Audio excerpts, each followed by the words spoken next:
Muy buenas tardes, estimados y estimadas, a esta clase de introducción de nuestro curso Proyectos eléctricos en AutoCAD desde cero. Como electricistas e instaladores eléctricos autorizados, nos vemos en la obligación, de acuerdo a lo que dice el RIC número 18, a ejecutar una instalación eléctrica de acuerdo a un proyecto eléctrico técnicamente bien concebido, de acuerdo al reglamento de seguridad de las instalaciones de consumo de energía eléctrica. Les pregunto a los que son contratistas, a los que están encargados de proyectos, ¿hasta cuándo vamos a tener que pagarle a un dibujante eléctrico o a otro instalador eléctrico autorizado para que nos realice los planos o proyectos en AutoCAD? Hoy día les quiero presentar nuestro curso de capacitación que será dictado por un profesor experto en AutoCAD, profesor de colegio técnico profesional, que les va a enseñar desde lo más básico hasta que ustedes puedan ingresar un proyecto eléctrico en la plataforma e-declarador de la Superintendencia de Electricidad y Combustibles SEC. Me presento, mi nombre es Cristian Hernández, profesional del área eléctrica, director académico de Ingenio Eléctrico Capacitación. Llevamos 4 años en el mercado realizando capacitaciones online, ya aproximadamente 17 años realizando capacitaciones presenciales. Como usted sabe, el AutoCAD es una herramienta necesaria para que nos podamos desempeñar de forma correcta como instaladores eléctricos autorizados, para que podamos hacer nuestros proyectos y estos sean interpretados por el personal que lo va a ejecutar y de la misma manera después corregirlo para poder ingresarlos a la Superintendencia de Electricidad y Combustible. Ojalá sin errores. Por eso existe lo que nosotros denominamos el anteproyecto, porque bien ustedes saben, los que trabajan en faenas o los que trabajan en proyectos de construcción, que si nos modifican la arquitectura, tenemos que modificar la instalación eléctrica. A veces nos pusieron un mueble donde iba un enchufe y lo tuvimos que correr un par de metros más acá. Todas esas modificaciones hay que representarlas en los planos finales o planos ADVIL, que son los que se presentan en la superintendencia. Quiero mostrarles de alguna manera lo que hemos hecho en otros cursos. Ya hemos tenido otras versiones de este curso de capacitación donde enseñamos, ¿cierto?, lo que es lo más básico del AutoCAD para que usted pueda realizar un proyecto eléctrico. Así que quiero compartir la pantalla para que puedan ver de qué se trata todo esto. Nosotros somos Ingenio Eléctrico y nuestro logo dice que creemos en ti. Creemos en que las personas se pueden superar y creemos, ¿cierto?, que las capacitaciones pueden cambiar la vida de las personas. El curso que estamos presentando es el curso Proyecto Eléctrico en AutoCAD desde cero, pero también incluye documentación e inscripción del T1. El profesor, aparte de enseñarles a dibujar en AutoCAD, también les va a entregar mucha documentación para que ustedes tengan, ¿cierto?, una biblioteca de archivos donde hay proyectos ejecutados y documentación técnica como especificaciones técnicas, memoria de cálculo, etcétera. ¿Cuáles son los contenidos en este curso? Comandos básicos, creación de capas, diseño de paletas de simbología, formatos, láminas de presentación. Todo esto de acuerdo a lo exigido por el RIC 18 del Reglamento de Seguridad de las Instalaciones de Consumo de Energía Eléctrica. Creación de plantas de arquitectura. No siempre nos vamos a encontrar con un proyecto con la arquitectura realizada por un arquitecto o por algún proyectista arquitectónico. Si no, vamos a tener que hacer el levantamiento completo y dibujar una planta a escala donde vamos a contemplar los muros, los tabiques, las ventanas y las puertas. Y también, ¿por qué no decirlo?, el emplazamiento. Creación de plantas de iluminación, plantas de enchufe y aplicación del reglamento vigente. Creación del cuadro de cargas, diagrama unilineal y láminas de presentación. Diseño de formato, informes en Word y factibilidad, memoria explicativa, informes de imágenes e informes de verificación inicial.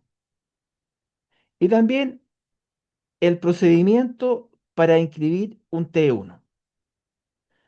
¿Cuántas horas están contempladas en este curso? Un curso, pero súper intensivo, en donde el profesor va a estar en vivo y en directo con ustedes, donde ustedes lo pueden interrumpir para pedirle instrucciones y el paso a paso, donde ustedes tienen que estar con su AutoCAD instalado y si no lo tienen instalado, el profesor les va a facilitar una versión gratuita para que ustedes también puedan trabajar porque queremos que, aunque no tenga experiencia en dibujo, tenga las herramientas básicas para defenderse en esta competencia que hay de agarrar proyectos eléctricos.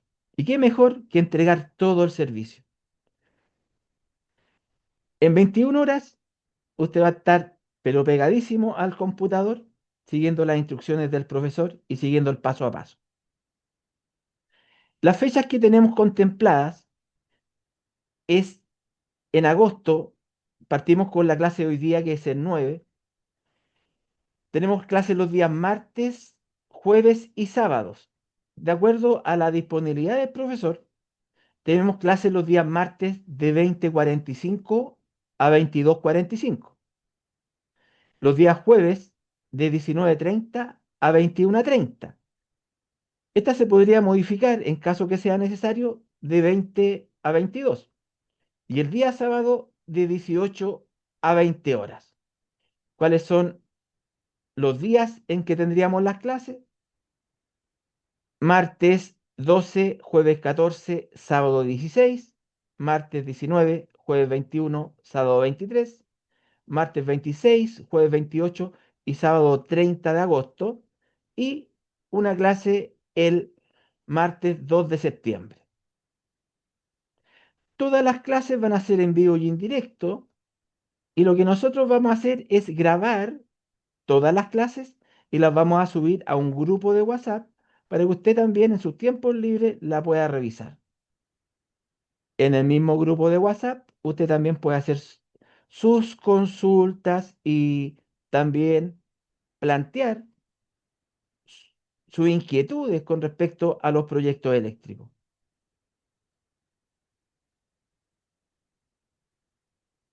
Este curso, que hemos denominado curso de capacitación Proyecto Eléctrico desde cero, documentación e inscripción SEC de 21 horas cronológicas, inicia el 12 del 8 de 2025 y finaliza el 2 del 9 de 2025. Y usted va a invertir, ¿cierto?, 80.000 pesos. Ese es el valor de este curso. Es importante también que usted sepa que va a haber un grupo de WhatsApp de ayuda constante donde, aunque hayamos terminado el curso, usted también puede hacer sus consultas correspondientes. Aquí está mi contacto, más 569-978-62584. Mi correo es info@ingenioeléctrico.cl o también puede ser instaladores.sec@gmail.com o a la página web www.ingenioeléctrico.cl. Muy bien. Yo sé que muchos están acá para aprender un poco más, así que vamos a mostrar un poquito cómo es el desarrollo del curso.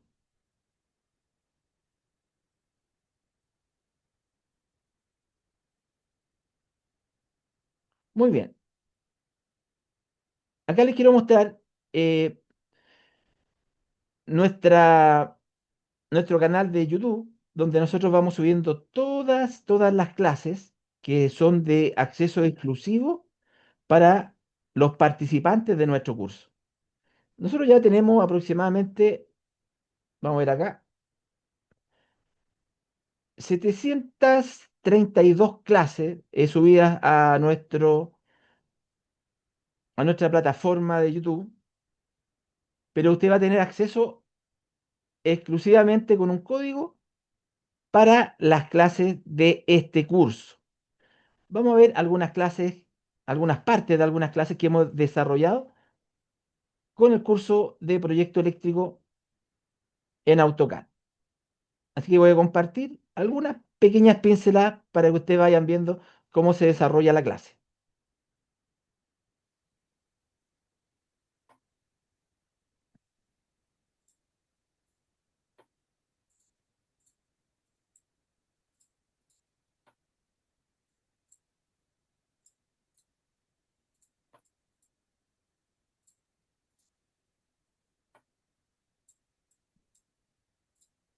Acá el profesor está exponiendo una manera, ¿cierto?, de poder realizar los muebles, ¿cierto?, en una oficina.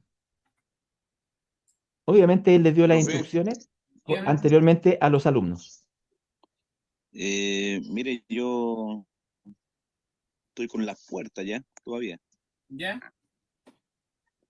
y trato de girarla, y había un colega que preguntó, pero me quedé atrasado. ¿Usted me puede decir cómo la giro de nuevo? Sí, Ya la tengo la puerta ahí. ya. Selecciónela. Y yo sé que está girando. Sí, ya la seleccioné. Ya. Si quiero girarla libremente, es decir, yo un ángulo cualquiera, desactivo la opción orto. ¿Ya? Ah, ok. La desactivo. Claro, si quiero girarla libremente. Y ahora para girarla, le digo, selecciono el comando girar. Ok. ¿Ya? Y le hago clic al objeto. Le hago un clic y muevo el cursor. Y ahí lo giro libremente. Es que eso es lo que estoy haciendo y no se me gira. Lo he tratado de hacer ¿Te Ok, puedo hacer vamos a ver. preguntas? Sí, por supuesto. Consulta. eh, y de Respecto, por nuevo. ejemplo, a Vamos de la nuevo. generación Selecciono. de los diagramas de carga. Sí.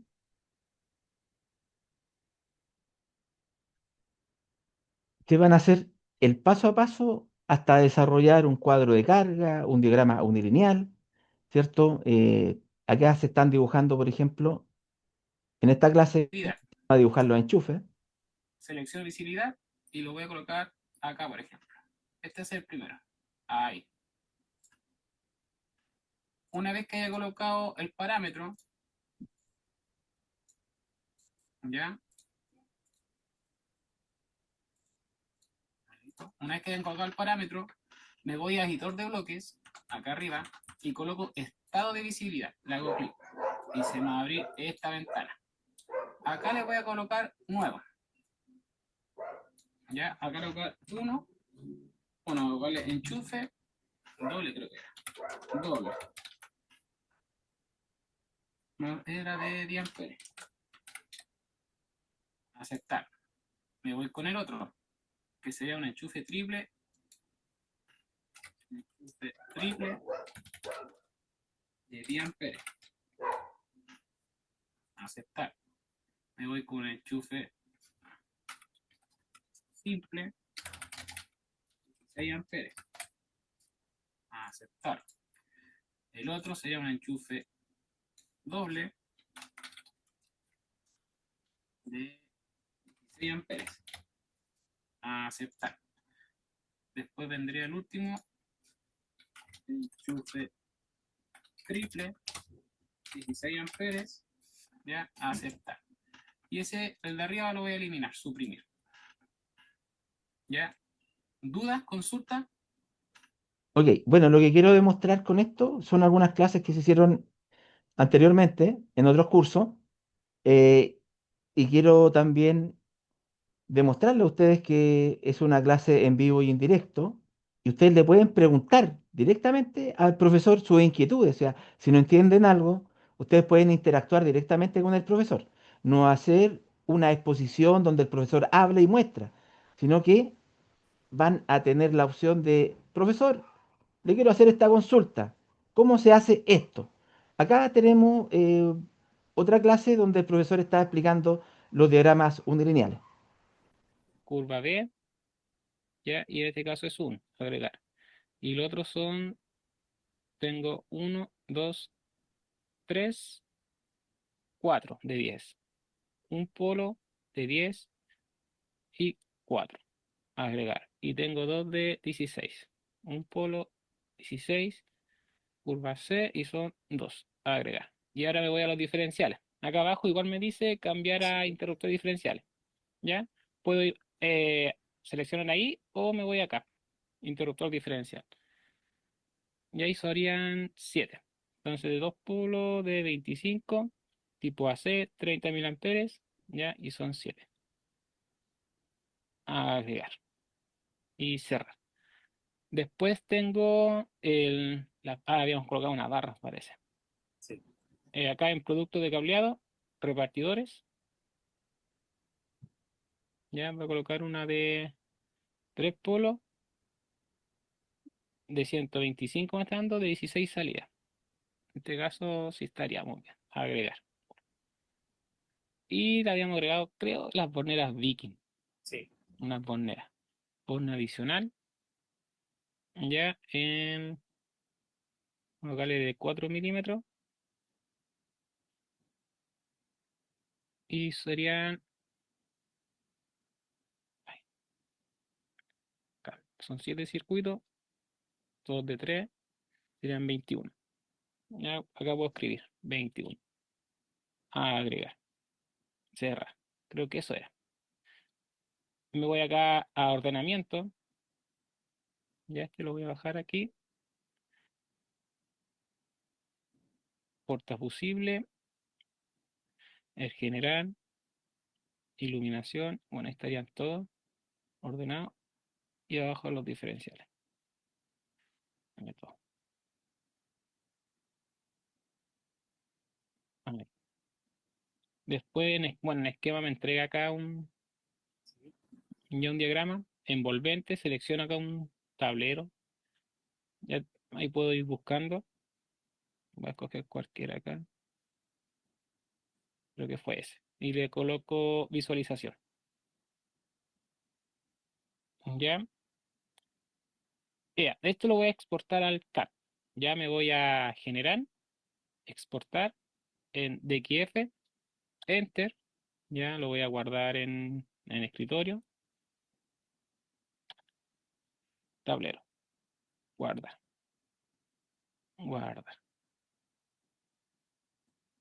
Y aquí está. Ahí está el CAD que se formó. Bueno, lo abrió. Espérense un momento que no lo abrió. Voy a guardar esto y de ahí retomo. Ahí sí. Voy a cerrar este. Dale que sí.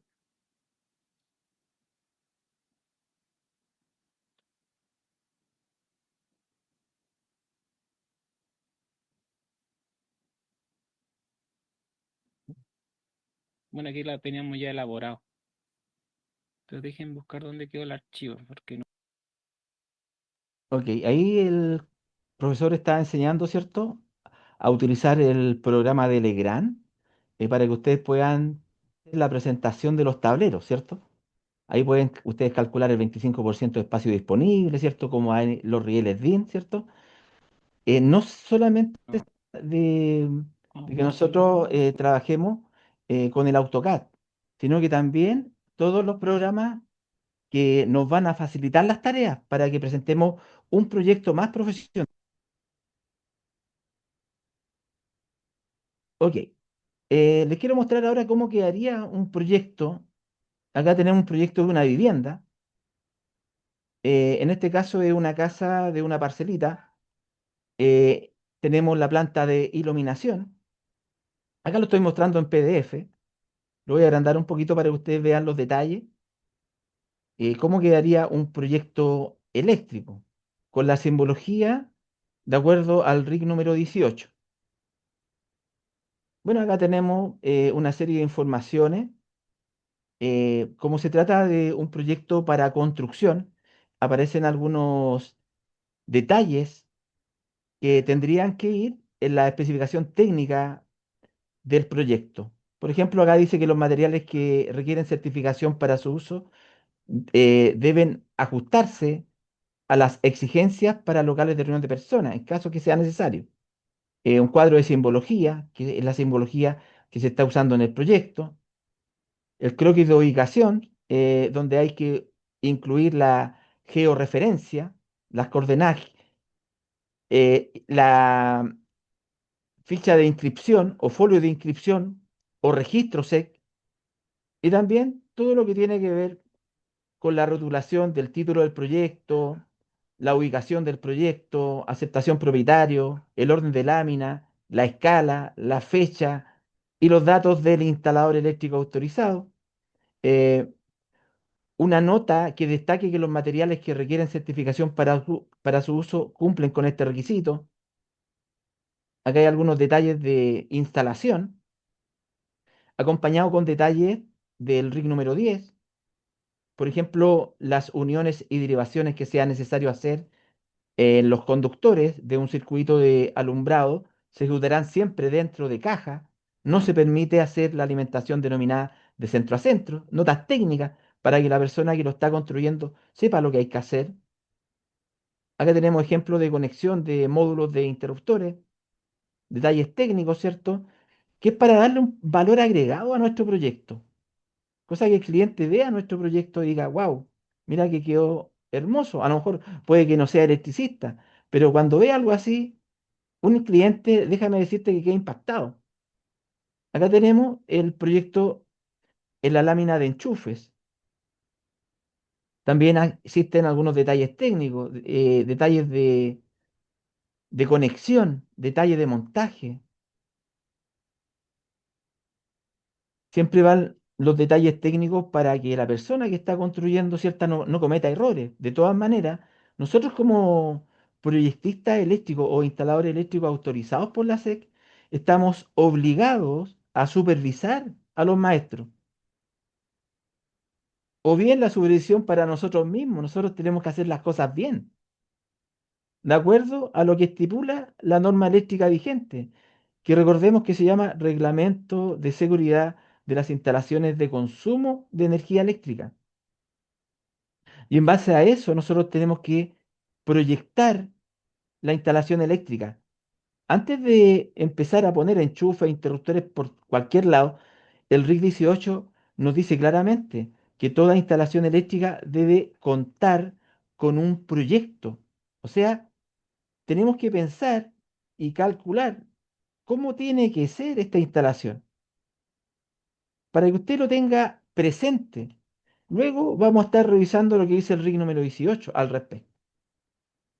Acá les quiero mostrar cómo serían los diagramas unilineales. En este caso en particular se trata de dos viviendas que están en un solo terreno. De acuerdo a la nueva normativa, nosotros podríamos tener más de un empalme en nuestra propiedad. En primera instancia, se estima, de acuerdo al RIC número 1, que tengamos un empalme único. Pero sin embargo, podríamos tener más de un empalme dependiendo de la cantidad de instalaciones que tengamos en la propiedad, sin necesidad de hacer separación de roles. O sea, con un rol único, solamente tendríamos que solicitar a la municipalidad un certificado de número por cada una de las viviendas. Por ejemplo, en este caso de este proyecto son dos viviendas. Acá podemos ver, ¿cierto?, que hay dos tableros Acá las dos viviendas son iguales, por eso los diagramas unilineales son idénticos. Y acá tenemos los cuadros de carga.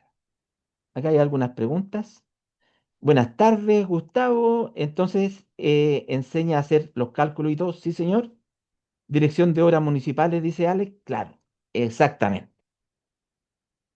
Entonces, bueno, acá tenemos cómo quedaría el proyecto. Cosas que no deben faltar en un proyecto: la georreferencia, la ubicación, un espacio para el registro o folio de inscripción SEC, que eso lo vamos a tener una vez que la Superintendencia de Electricidad y Combustible nos dé el visto bueno del proyecto que entregamos. Y quiero ser claro en algo, estimados participantes, de que la Superintendencia de Electricidad y Combustible nos diga, ah, ok, recibimos tu documentación, no quiere decir que esté aprobando tu instalación eléctrica. ¿Por qué? Porque el que visa la instalación eléctrica eres tú como instalador eléctrico autorizado por la SEC. ¿Qué es lo que hace la Superintendencia? Nosotros lo que entregamos es una solicitud, ¿cierto?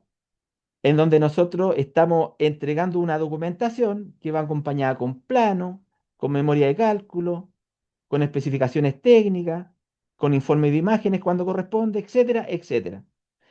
Y en donde nosotros decimos, yo, Juan Pérez, instalador eléctrico autorizado, declaro que la instalación eléctrica de este proyecto es fiel representación de lo que está en terreno.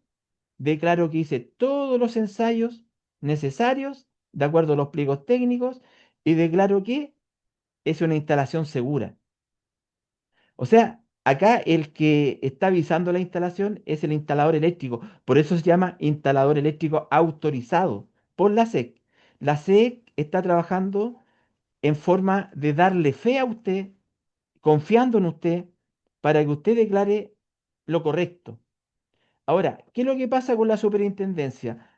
Nosotros entregamos la documentación y en primera instancia la superintendencia en sus oficinas tiene muchas personas trabajando que también a veces se cansan, que están detrás de un computador y van a estar revisando cientos de proyectos. A veces se equivocan en revisar y a veces realmente le ponen dedicación a la revisión del proyecto. ¿Y qué es lo que dice la superintendencia? Mira, el proyecto que tú nos enviaste no presenta errores lógicos. Y ellos tienen un checklist con el cual van revisando.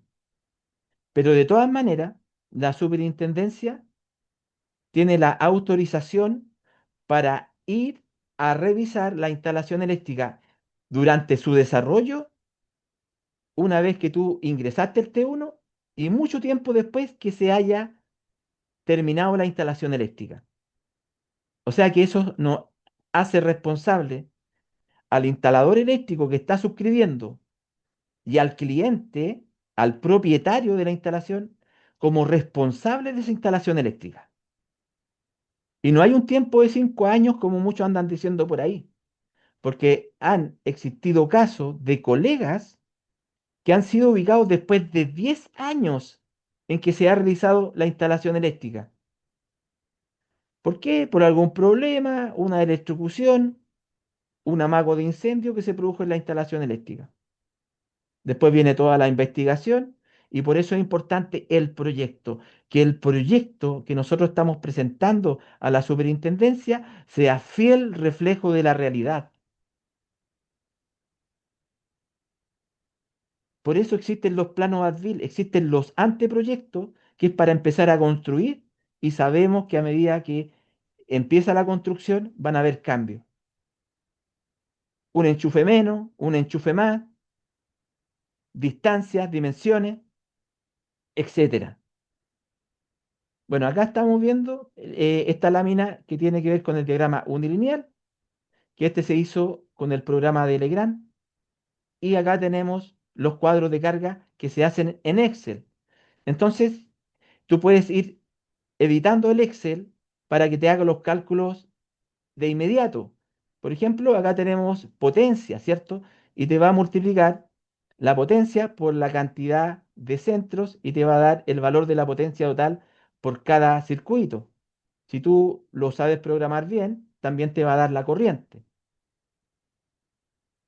Entonces, hay algo que tenemos que recordar. que la intensidad de corriente de la carga, es decir, esta que tú calculaste, tiene que ser menor que la intensidad de corriente nominal del automático. Tiene que ser como máximo el 90% de la corriente nominal del automático, esa corriente de consumo. Y la corriente del automático debe ser menor que la intensidad de corriente, ¿cierto? Por tabla del conductor. O sea, tenemos que garantizar que el conductor, de acuerdo al método de instalación, tenga una capacidad de conducir corriente, ¿cierto? Sin que se dañe. Por eso existen las tablas. Esto lo vemos en el RIC número 4. En el RIC número 4 existen varias tablas y existe una tabla donde aparecen los métodos de instalación y la corriente máxima que aguantaría un conductor de X tipo dependiendo del método de instalación. Por ejemplo, un conductor H07Z1-K, un conductor H07Z1-K, que no es nada más que un EVA, ¿cierto? Es un cable tipo EVA. Si lo instalamos en el método A1, tendríamos que saber qué significa método A1. Método A1 es cuando va preembutido o embutido. Aquí le voy a poner preembutido. Y si el conductor es de 1,5 milímetros cuadrados de sección, nosotros vamos a la tabla del pliego técnico número 4 y nos vamos a dar cuenta que este conductor a una temperatura ambiente de 30 grados centígrados puede conducir un máximo de 14 amperes. Es por eso que cuando nosotros hacemos un circuito de iluminación y le ponemos un automático de 10 amperes, la corriente no podría superar los 9 amperes. Y el cable tiene que conducir más, tiene que tener la capacidad de soportar más corriente que la corriente nominal del automático. Por eso ponemos acá en los circuitos de iluminación conductor de 1,5 milímetros cuadrados como mínimo. Entonces, esto es importante saberlo, pero si tú lo sabes y lo puedes programar en una plantilla Excel para hacer los cálculos correspondientes, te lo puede dar automáticamente. Pero hay que tener claro la norma, ¿cierto? Porque sabemos que aunque hagamos un cálculo y nos dé una corriente baja, como puede ser, por ejemplo, un enchufe para el horno de la cocina, sabemos que mínimo son 16 amperes. O sea que no podríamos nosotros hacer un circuito para enchufe de horno de la cocina que sea menor a 16 amperes. Y alguien me puede decir, profe, si tengo un horno de 1500 watts, no importa. Tú tienes que ponerle igual un automático 16 y cable o alambre de 2,5 milímetros cuadrados como mínimo. Ay, profesor, ¿y qué pasa si tengo mayor potencia en el horno? Haremos los cálculos correspondientes. Haremos los cálculos correspondientes y de acuerdo a eso vamos a seleccionar el conductor correspondiente también. Entonces eso es importante que nosotros como buenos electricistas autorizados que somos, conozcamos el reglamento de seguridad de las instalaciones de consumo de energía eléctrica. Ok, vamos a continuar. Bueno, acá estamos presentando esta lámina, vamos a presentar otra. Bueno, acá tenemos un emplazamiento que básicamente nos muestra las casas. Recordemos que son dos viviendas en un solo sitio. Son instalaciones 100% separadas. Acá quizás no lo alcanzan a ver bien, pero lo voy a destacar un poquitito. Bueno, acá hay una casa, ¿cierto? Tiene varios sectores acá la casa, una cosa por ahí. Y acá está el TDA y todo lo que vemos con línea roja, ¿cierto? Lo que vemos con línea roja segmentada, eso vendría siendo canalización subterránea, es donde vienen los alimentadores. Voy a agrandar un poquito acá para que usted pueda verlo. Entonces acá lo que estamos haciendo es canalización subterránea, estamos poniendo cámaras, estamos ocupando un ducto PVC, código 750N. Cuando usted vea el código 750N es un código para uso subterráneo. En este caso estamos ocupando dos tuberías de 63 milímetros y el alimentador es RBK de 2 por 6 AWG. Bueno, eso fue lo que dio el cálculo de los alimentadores, etcétera. Y acá hay una muestra, ¿cierto?, como el sitio, el recorrido que hacen las canalizaciones. Acá tenemos dos empalmes que están existentes en este caso. Ya teníamos acá un empalme y acá el otro empalme. Esta es la primera cámara, esta es la segunda cámara. No me acompaña mucho ese, voy a ocupar este otro lápiz. ¿Cierto? Acá tenemos un gabinete y acá tenemos un medidor y acá tenemos el otro medidor. Y acá se van por cámara en forma subterránea. Se aprovechó la misma cámara para hacer las tierras de servicio y de protección. Cuando nosotros estamos en una vivienda, voy a agrandar esta cuestión para que usted lo vea mejor. Cuando nosotros estamos en vivienda, el sistema de puesta a tierra que se requiere utilizar, aquí aparece TP y TS, pero si usted se da cuenta, el símbolo está unido de esta manera. Acá está el famoso rastrillito de la tierra protección y acá está este símbolo de la tierra servicio. Tierra de protección, tierra de servicio. Si usted lo ve así, que están unidos acá, esto quiere decir que en la cámara o en la camarilla, ¿cierto? Supongamos que acá tenemos una puesta a tierra, o puede ser una barra. Aquí está llegando la tubería correspondiente. Y aquí van a llegar dos cablecitos, ¿cierto? Va a llegar un cable que es de color blanco, que yo lo voy a dibujar moradito para que se vea acá, porque si no, no se vería nada. Eh, Va a llegar un cablecito acá y se va a conectar acá blanco. Y también el cable verde, ¿cierto? Se conecta en el mismo punto porque este sistema es obligación, se llama sistema TNS o también conocido como neutralización, ¿ya? Es obligación para viviendas. Aquí siguen las preguntas.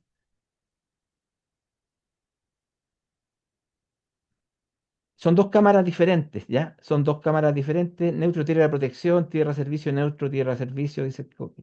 Ya, están en la misma cámara porque se exige TNS. El sistema TNS es obligatorio para viviendas, ¿ya? ¿Qué significa T? La T quiere decir que un cablecito que viene desde la acometida del empalme se tiene que aterrizar. En este caso, el neutro. ¿Qué significa la N? Que el conductor de protección se tiene que neutralizar. ¿Y qué significa la S? Que se van a conectar en conjunto en la cámara, en la misma barra.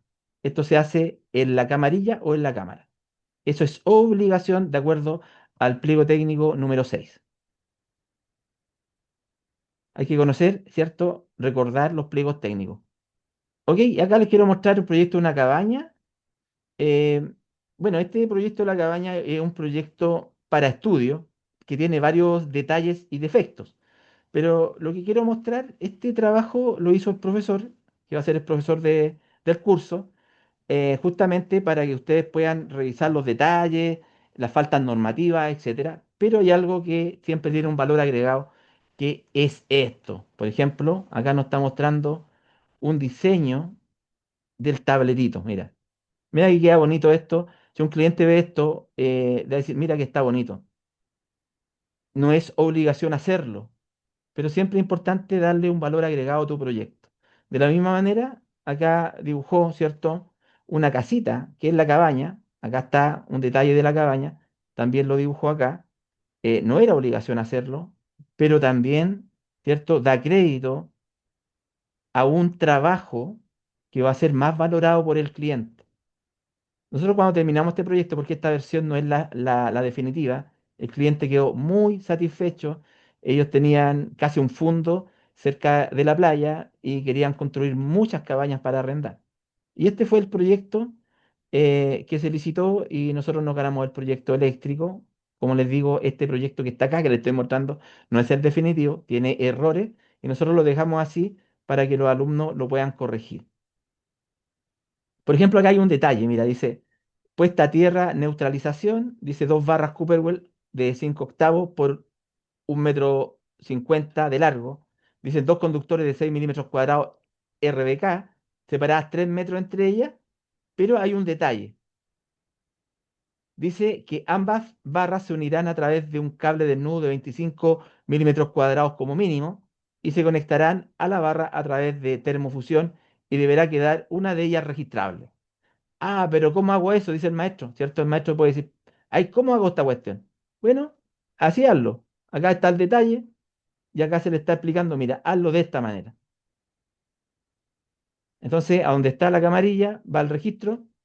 Básicamente es un conductor horizontal con dos picas o dos electrodos con un conductor horizontal. ¿Ya? ¿Por qué? Porque la tierra, el suelo, era de mala calidad en ese lugar, ¿cierto? O sea, presentaba una alta resistividad y por lo menos no tuvimos que hacer una malla. Así que se decidió, perdón, poner dos barras, ¿cierto? Y unirlas con un conductor del nudo de cobre de 25 milímetros cuadrados, que es lo mínimo que exige la normativa. Bueno, y así puede quedar uno de los proyectos. Lo importante acá no es que nosotros mostremos los proyectos con los cuales estamos trabajando, sino que usted sea capaz de realizar sus propios proyectos. Por eso es importante que usted aprenda a hacer una línea, como mostrábamos, ¿cierto? A los que se están integrando recién. Le estábamos mostrando acá cómo se enseña paso a paso. El profesor va dando instrucciones y ustedes tienen que seguir el paso a paso hasta aprender a dibujar, ¿cierto? Hasta aprender a hacer un proyecto eléctrico, una planta arquitectónica, una planta de iluminación, una planta de enchufe, un diagrama unilineal, un cuadro de carga, notas técnicas, documentación. Como les decía, los que tomen el curso van a tener acceso a una serie de documentación donde van a ver planos, ¿cierto? Les van a enviar informes de verificación inicial, etcétera. Acá les mostraba a los compañeros que ingresaron al inicio, que acá se está enseñando, ¿cierto?, a crear enchufes, a dibujar el enchufe. Como pueden ver aquí, ¿cierto? Hay un enchufe triple. Y ahí ellos van conversando con el profesor y ellos le dicen, no me salió, sí me salió, ¿cómo lo puedo hacer? Acá le está mostrando, ¿cierto?, cómo realizar un cuadro de carga. Acá le está mostrando, ¿cierto?, cómo hacer una memoria de cálculo.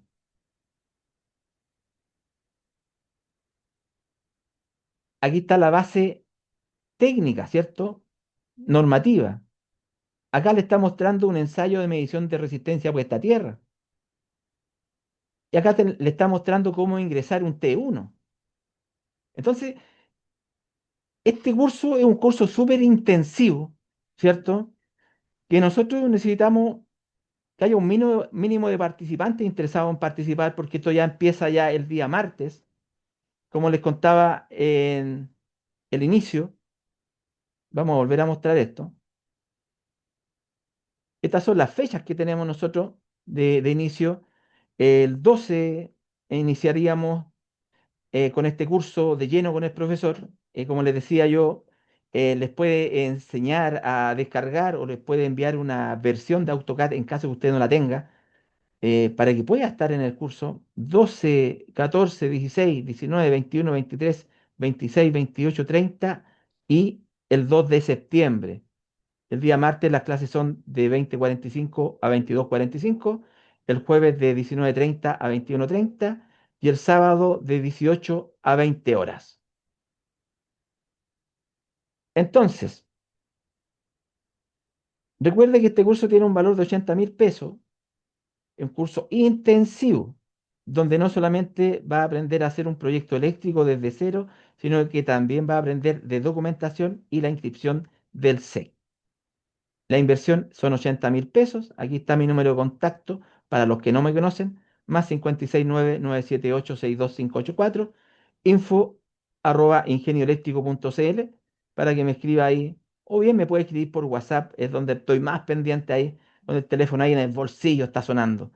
Así que si me quiere ubicar rápidamente, por el WhatsApp, más 569-978-62584. Muy bien, vamos a continuar. Yo le ofrecí a los alumnos que le íbamos a mostrar sobre lo que es el famoso pliego técnico RIC número 18. ¿Ya? RIC número 18. ¿Qué es lo que tenemos acá? Ah, mostrar las fechas, perdón. Voy a mostrar las fechas nuevamente. Ahí estarían las fechas. Vamos a agrandar esto para que lo puedan ver mejor. Bueno, hoy día sábado 9 sería el 12, el 14, el 16, 19, 21, 23, 26, 28, 30 y el 2. Los horarios son martes de 20:45 a 22:45, el jueves de 19:30 a 21:30 y el sábado de 18 a 20. ¿Ya? Esos son los horarios. ¿Ya? Esos son los horarios de acuerdo a la pregunta que nos hacía el compañero eh, por el chat. Horario vespertino. Si usted no puede participar en una clase, no se preocupe, porque las clases van a quedar todas grabadas. Aquellos que no estén en el grupo de WhatsApp y que quieran participar en este curso, se pueden comunicar conmigo, ¿cierto? Yo los integro al grupo de WhatsApp y les envío la grabación de la clase de hoy. Ok, vamos a continuar entonces. Como les dije, no es solamente promocionar nuestro curso y mostrarles lo que nosotros hacemos, también les quiero mostrar el RIC número 18, ¿ya?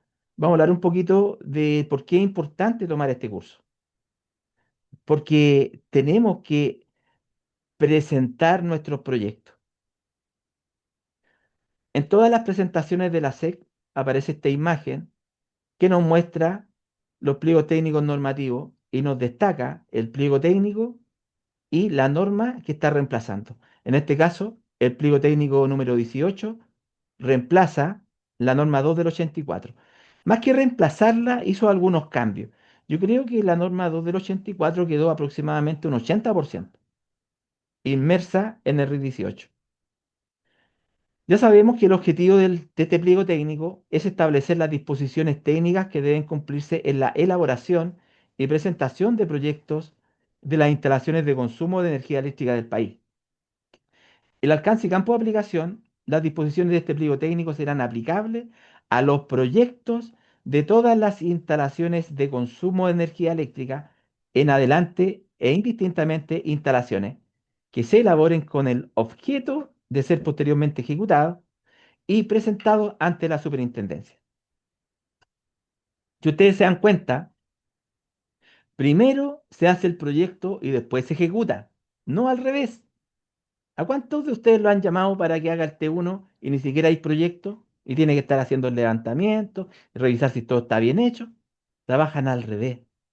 Acá dice claramente, las disposiciones de este pliego serán aplicables a los proyectos de todas las instalaciones de consumo de energía eléctrica, en adelante instalaciones, que se elaboren con el objeto de ser posteriormente ejecutadas y presentadas ante la superintendencia. Primero hago el proyecto. Después construyo la instalación eléctrica, hago todos los ensayos correspondientes dependiendo del tipo de instalación. Después hago los planos ad-bil y una vez que está 100% terminada la instalación, ingreso el proyecto a la superintendencia. Esa es la manera correcta de hacerlo.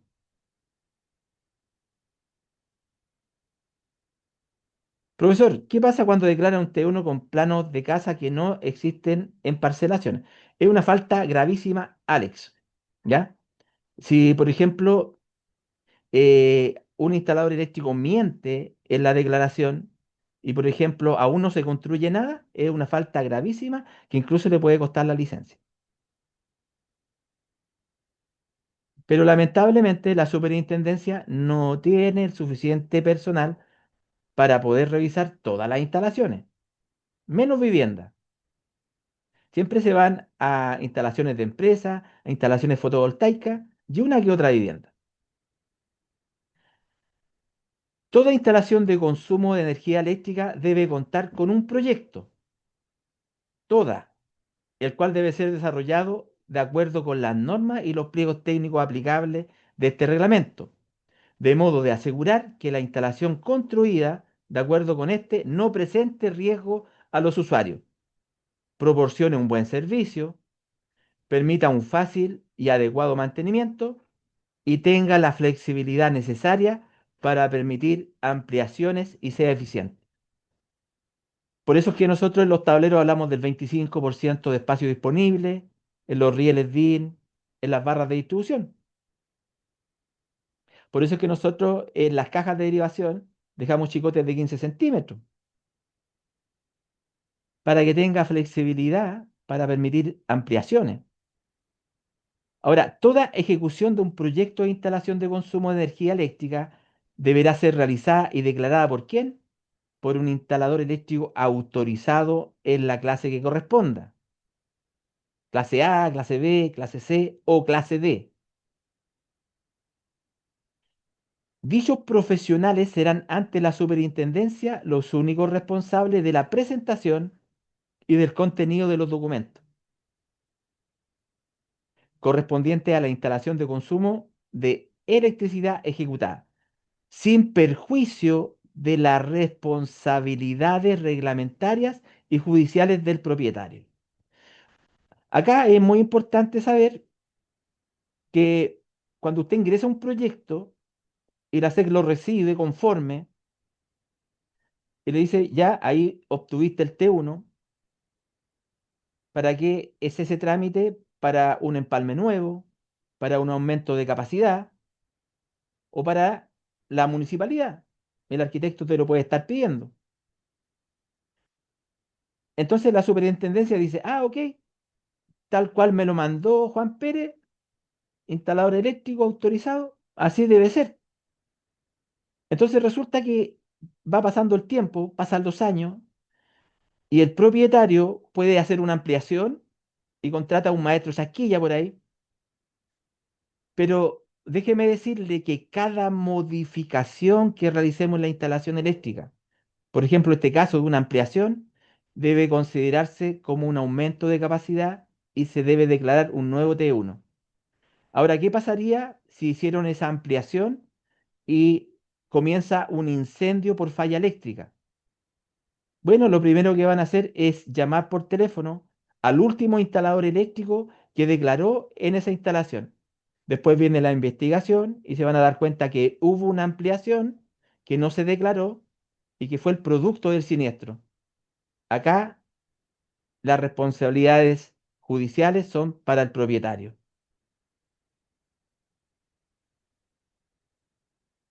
La potencia instalada a declarar en todo proyecto eléctrico corresponderá a la suma total de todos los artefactos que componen la instalación. Entonces, por ejemplo, lo que hacemos nosotros, distribuir los circuitos, le asignamos algunas potencias, por ejemplo, a portalámpara o enchufe, y si conocemos las potencias de nuestras cargas, de nuestros consumos, la declaramos con esa potencia. Ahora bien, cuando tengamos la potencia total de la instalación, nosotros nos vamos a ir al RIC número 1, anexo 1.3, donde aparece una tablita y tenemos que buscar una potencia que sea igual o inferior a la que tenemos instalada y de acuerdo a eso nos van a asignar una protección para el empalme. Si es una vivienda, mínimo 25 amperes más allá del cálculo. Podría ser de 25, podría ser de 30, podría ser de 32, podría ser de 35 o podría ser de 40. Y también, a- también existen empalmes especiales diferentes a la tarifa BT1 de 50 y de 63 amperes. Y después nos pasamos a los trifásicos.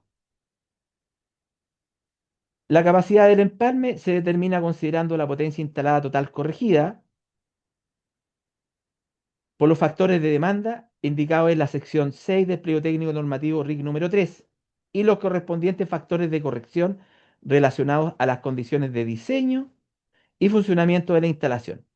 Entonces nosotros podríamos solicitar, por ejemplo, en caso que no exista factibilidad para la potencia que nosotros estamos solicitando, podríamos reducir la capacidad del empalme y eso nos va a servir en primera instancia para reducir la sección de los alimentadores. Y obviamente tenemos que proteger el alimentador y tendríamos que disminuir la capacidad del empalme. ¿Cómo lo hacemos eso? Aplicando los factores de demanda correspondientes de acuerdo al pliego, a la sección 6, perdón, del RIC número 3. El RIC número 3 es de alimentadores y subalimentadores. Por lo tanto, la empresa distribuidora no podrá otorgar empalmes de capacidad superior a la potencia total declarada en la superintendencia. La única excepción es lo establecido en el punto 521 del pliego técnico número 10. ¿Qué es lo que dice el punto 521 del pliego técnico número 10?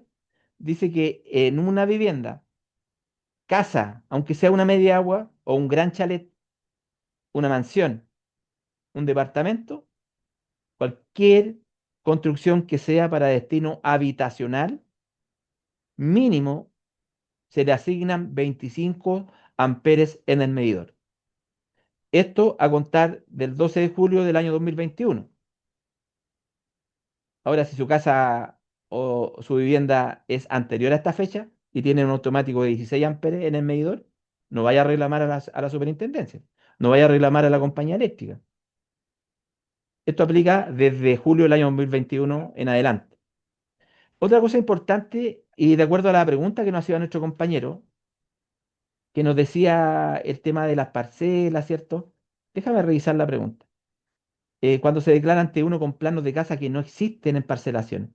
Bueno, en esa misma situación, la SEC responde, no se podrán proyectar arranques o circuitos con potencias futuras. Todo circuito que no cuente con una carga definida deberá ser declarado con una potencia igual a 0 watts. O sea, no lo puedo declarar. Continuamos. En el proyecto de instalación eléctrica de consumo en un edificio, se deberá incluir un detalle de montaje de los empalmes de acuerdo al pliego técnico RIC número 1, el cual se mostrará una vista de elevación donde se indique el punto de conexión, las cajas de conexión, las cajas de empalme de cada dependencia o servicio, el espacio y los volúmenes disponibles verticales de alimentadores y empalmes, los tableros de la instalación si existen en ese punto y el recorrido y características de la canalización que interconecta estos elementos. El pliego técnico número 1 nos habla de empalmes concentrados, distribuidos o mixtos. Un empalme concentrado es donde tenemos un lugar especialmente diseñado en la construcción para poner todos los medidores de un edificio. Por ejemplo, cuando hablamos de empalmes concentrados, podríamos tenerlo en el primer piso, en un entrepiso o en el primer subterráneo, muy cercano al acceso, y esto aplica hasta edificios de 6 pisos. Si nosotros tuviéramos edificios de mayor cantidad de pisos, tendríamos que cambiar nuestro sistema a empalmes mixtos, que son los empalmes mixtos que vamos a poner una cierta cantidad de medidores por cierta cantidad de pisos. Por ejemplo, cada 6 pisos pongo los medidores o cada 3 pisos o cada 4 pisos. Va a depender del diseño. Lo que más me gusta a mí son los empalmes distribuidos. ¿Cuáles son los empalmes distribuidos en edificios? Cuando en cada piso están los medidores de todos los departamentos o de todas las oficinas de ese mismo piso. Cuando hablamos de los volúmenes disponibles verticales en alimentadores y empalmes, ustedes saben, cuando trabajan en edificios, a veces trabajamos con bandejas, con escalerillas, con canastillos en verticales, en los chafs. Nosotros tenemos que calcular esa canalización dejando, aparte del 40% de volumen libre que corresponde, un 15% más para futuros aumentos, aumentos de capacidad o aumentos de empalme. Bueno, un tema bastante importante, pero tiene que ver con el RIC número 1. No me quiero entusiasmar todavía. Estamos hablando de presentación de proyectos. La presentación de proyectos correspondiente a la instalación de infraestructura de recarga de vehículos eléctricos están definidas en el RIC número 15 y de los sistemas de autogeneración, como por ejemplo paneles solares fotovoltaicos que estén conectados a la red, están incluidos en el pliego técnico normativo número 9. Deberán ser comunicados conforme a procedimientos específicos que establecerá la superintendencia para tales efectos. Le aviso desde ya que van a haber capacitaciones de la SEC. Van a haber capacitaciones de la SEC. Hay dos eventos importantes que no podemos faltar como instalador eléctrico autorizado. Van a hablar sobre el TE4, que tiene que ver con los sistemas de autogeneración, y van a hablar de el TE6, que tiene que ver con la infraestructura de recargas de vehículos eléctricos. Así que no se los puede perder. Un buen electricista autorizado siempre está pendiente en la página web de la superintendencia. Los proyectos correspondientes a instalaciones eléctricas de producción, transporte y distribución de electricidad, a diferencia de los proyectos de instalaciones de consumo de energía eléctrica, se deberán elaborar y comunicar a la superintendencia conforme a lo dispuesto en la normativa pertinente. Nosotros tenemos otros pliegos técnicos que son para generación, transmisión y distribución de energía eléctrica. De hecho, son del año 2019. ¿Qué es lo que tengo que considerar? Debo considerar memoria explicativa, planos, informes de verificación inicial e informe de imágenes. Vamos a continuar. Proyecto de instalaciones de consumo. La memoria explicativa se va a exigir cuando existan proyectos con potencia declarada superior a 10 kilowatts de potencia total instalada. Por ejemplo, un instalador eléctrico autorizado clase D, si se dedica a declarar departamentos o se dedica a declarar casitas, no va a tener problema con la memoria explicativa. No se la van a exigir. Pero si este señor declara instalaciones que sean inferior a 10 kilowatts, pero son locales de reunión de personas, más allá de la potencia que tenga, va a tener que presentar igual memoria explicativa. Recordemos que los locales o lugares de reunión de personas, de acuerdo al decreto 8, es cualquier recinto cerrado que pueda contener a 100 personas o más allá del tiempo en que permanezcan en ese lugar. Pero después, el mismo decreto 8 nos empieza a nombrar una serie de lugares y locales que más allá de la cantidad de gente que se reúna en él y más allá del tiempo en que permanezcan en ese recinto, son considerados locales de reunión de personas. Centros asistenciales, clínicas, hospitales, el policlínico, centros educacionales, desde el jardín infantil hasta una gran universidad, lugares de culto religioso, mezquitas, sinagogas, iglesias, parroquias, hoteles, moteles, cabaret, discotecas. No sé si existen discotecas, pub, restaurant o restaurant. Todos son locales de reunión de personas, grandes centros comerciales, los espacios comunes en los edificios, los pasillos, la caja escala, el estacionamiento, también son considerados locales de reunión de personas.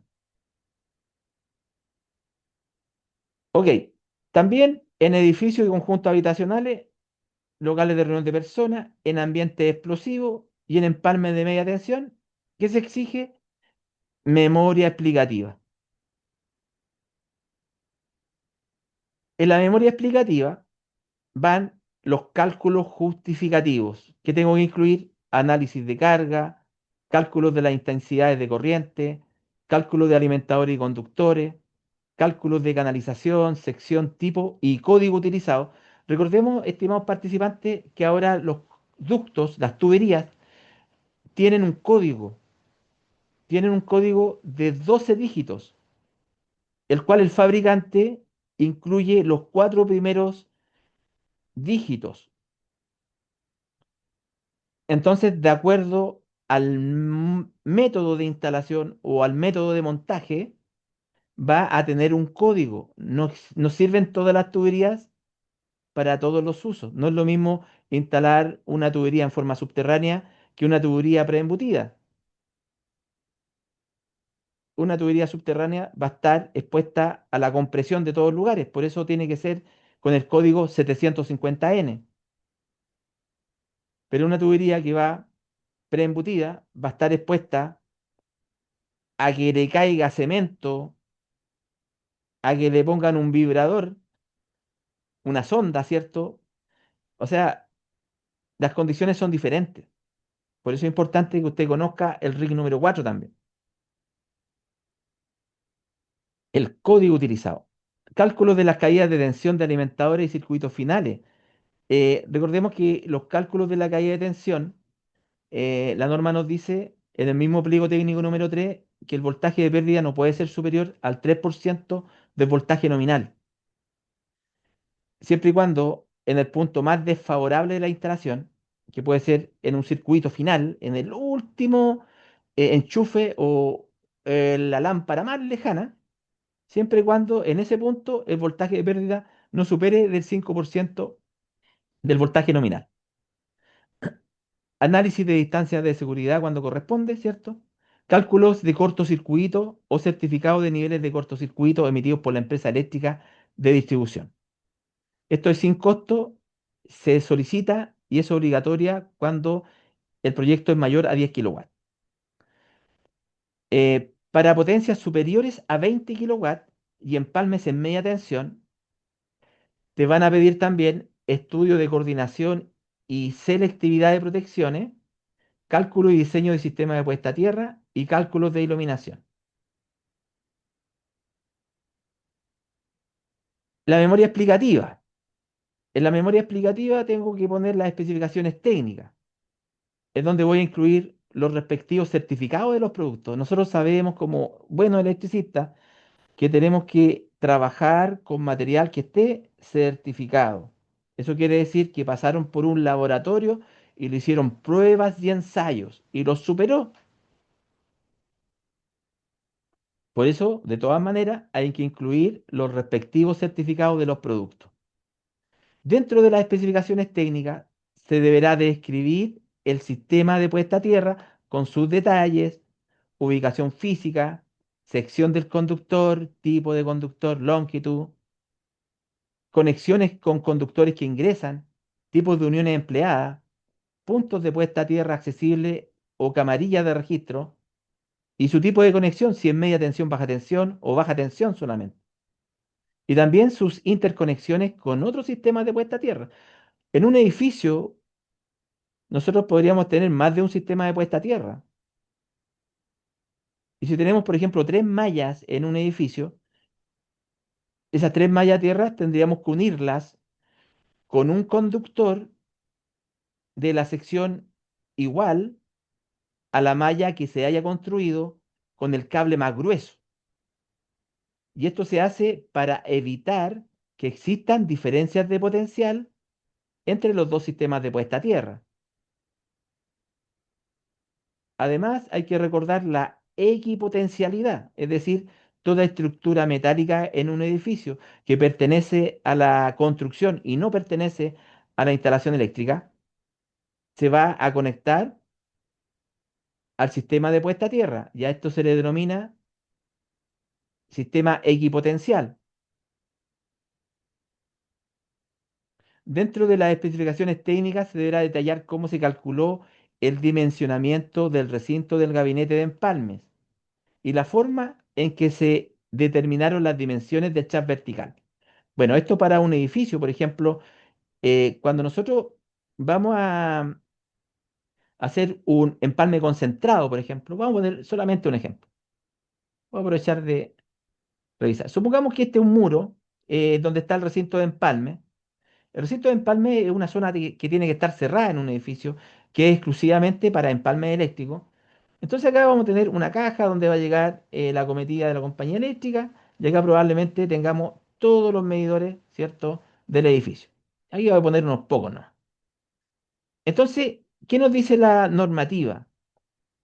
¿Cómo se calculó el dimensionamiento del recinto del gabinete de empalme? Entonces, ¿qué nos dice la normativa? En primer lugar, la normativa nos dice que en la parte superior acá no nos podemos pasar de 2,10 m. La parte inferior no podemos quedar más abajo que 80 centímetros. Pero además nos dice que tenemos que dejar un espacio disponible acá, un espacio disponible del 15%.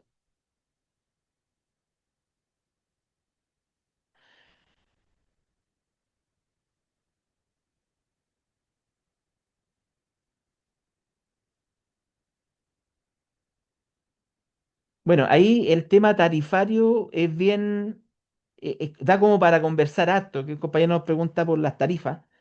Va, para conversar harto, pero nosotros lo tenemos que ver en el anexo 1.3 y de acuerdo a nuestro cálculo vamos a ver si necesitamos un trifásico o si necesitamos un empalme monofásico especial. Pero tenemos que revisarlo de acuerdo a lo que dice el anexo 1.3 del RIC número 1. Después tenemos el cubicación de materiales. Todo proyecto debe incluir una cubicación de materiales, ¿ya? Todo proyecto debe cumplir una cubicación de materiales. Continuamos.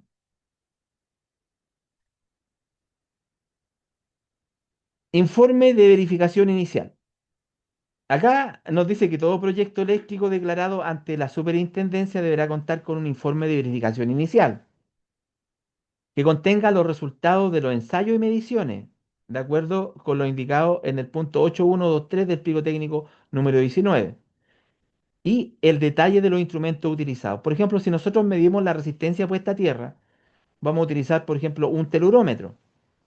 Ese telurómetro, la norma nos exige que cuando se trata de una instalación nueva, ese telurómetro tenemos que utilizar el método del 62%, que se conoce también como método de 13 electrodos o método de caída de potencial.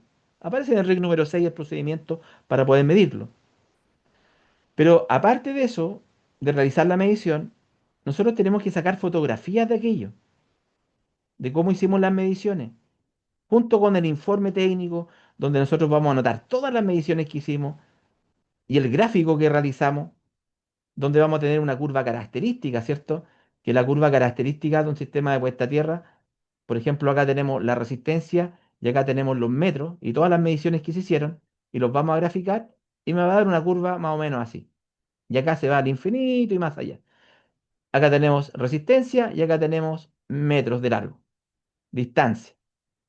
Entonces, cuando el valor de la resistencia puesta a tierra se va repitiendo, por ejemplo, 18, 18, 18,1, ese es el valor de la resistencia de puesta a tierra y justamente equivale aproximadamente al 62% de la distancia entre este electrodo que está bajo prueba, el electrodo de potencial. Aproximadamente una distancia del 62% respecto al electrodo de corriente. Es un tema que usted tiene que revisar en el RIC número 6 si lo quiere aprender. Muy bien. Ok, entonces, junto al informe de verificación inicial, se deberán entregar los certificados vigentes de calibración de los instrumentos utilizados en los ensayos y las mediciones, indicando la marca y el modelo de los instrumentos, los cuales deberán ser emitidos por algún organismo acreditado que determine el fabricante. Nosotros tenemos que tener el certificado de calibración vigente. Por ejemplo, como estaba hablando del telurómetro, este debe tener por lo menos, o sea, perdón, como máximo 24 meses en que se realizó la calibración. O sea, cada 2 años tendríamos que estar calibrando nuestro instrumento. Planos. Acá hay algunas indicaciones sobre los planos. En la primera lámina que compone el proyecto eléctrico deberá mostrarse la ubicación geográfica de la instalación, indicando las coordenadas geográficas cartesianas, UTM o geodésicas datum WGS8 de ubicación. O sea, nosotros vamos a ir a un mapa de internet, ¿cierto? Y vamos a sacar esa información de la ubicación del recinto. Pues yo me acuerdo, yo soy de los antiguos electricistas que dibujamos los planos con regla T, normógrafo, rapidograph, utilizamos el escalímetro para tomar medidas, utilizamos papel diamante. Y después, cuando teníamos listo nuestro proyecto eléctrico y terminada la instalación eléctrica, nos presentamos con una carpeta, ¿cierto? Con la memoria técnica, la memoria de cálculo, y presentamos 3 copias en la oficina en forma presencial de la SEC. Una para la SEC, una me quedaba yo en mi biblioteca personal y una para el cliente. Así era antes. Ahora todo es por internet, ¿cierto? De la comodidad de nuestra casa, diseñamos todo. Bueno, adicionalmente a lo indicado en lo anterior, los planos deberán contar con un croquis de ubicación donde se muestren las calles que delimitan la manzana en que la propiedad está ubicada. En caso de que no sea posible, se incluirá alguna referencia con respecto a un camino, calle pública más próxima, punto de referencia o de relevancia más cercano. Este croquis se colocará en un recuadro rotulado como croquis de ubicación del formato mostrado en el anexo 18.2 de este pliego. Recordemos que, por ejemplo, si yo presento una planta en forma horizontal, voy a tener en la parte inferior derecha el título del proyecto, voy a tener acá la dirección, voy a tener acá los datos del cliente, acá los datos del instalador eléctrico, acá el orden de lámina, la escala, la fecha, ¿cierto? Al ladito de esto viene un recuadro que tiene las mismas dimensiones, se me olvidó hablar de las dimensiones, esto es 110 con una altura de 80, o sea, 8 centímetros de alto por 11 de ancho, 110 acá. Acá viene la inscripción SEC. Cuando te entregan el T1 aprobado, va a ir un número de registro y lo anota acá para entregárselo al cliente. Y acá en este espacio va el famoso croquis de ubicación. ¿Qué es lo que hacíamos antiguamente nosotros? Buscábamos en la guía telefónica, en las últimas páginas aparecían los mapas y tratábamos de dibujarlo lo más parecido posible. Y teníamos que dibujar qué cosa? La rosa de los vientos, indicando el norte geográfico. Ahora todo eso lo buscamos por internet, en el Google Maps, Map City o cualquier mapa que encontremos por internet. Recortamos o copiamos y pegamos. Eso es lo que se hace ahora. Todos los símbolos utilizados en los planos del proyecto eléctrico deberán ser claramente descritos en un cuadro de simbología en el cual se indicarán las características técnicas de cada uno de ellos. Por ejemplo, el nombre, la función, el uso, la corriente nominal, la corriente de ruptura, el grado de protección IP y la materialidad. Entonces es importante tener claro que hay componentes, ¿cierto?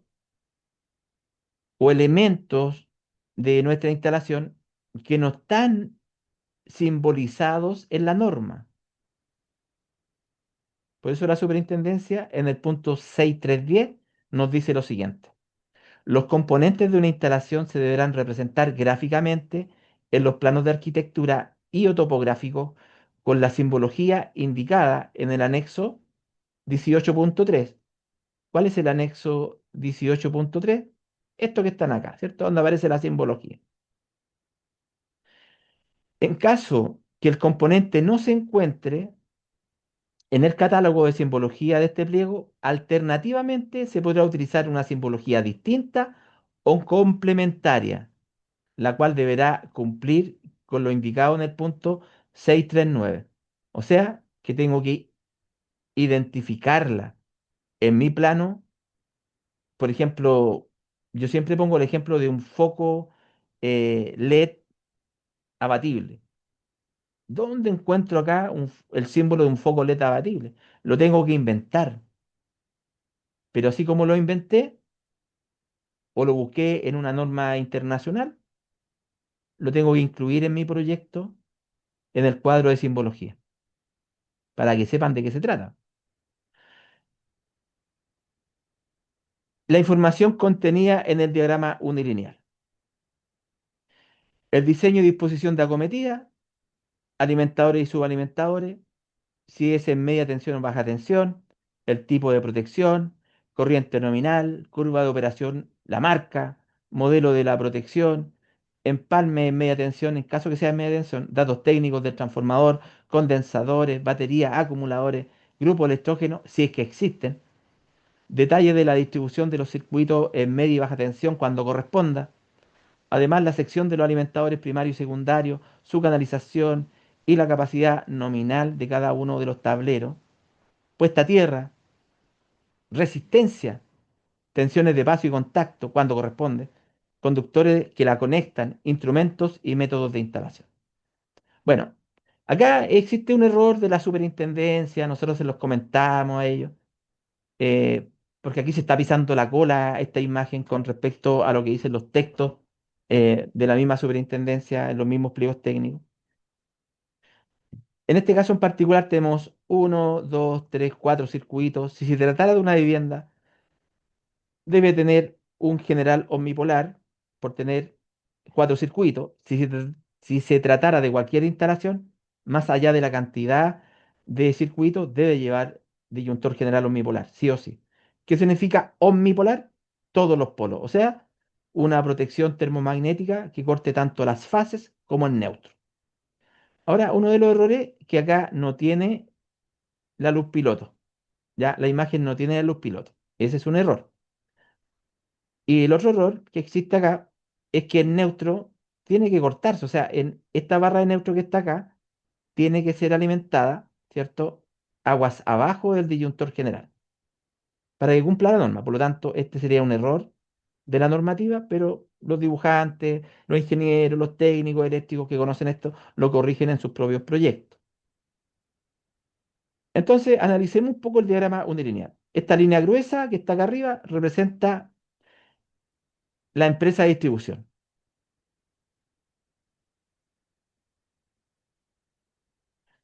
Dice Alex, pero la luz piloto es obligatoria cuando son más de 3 circuitos.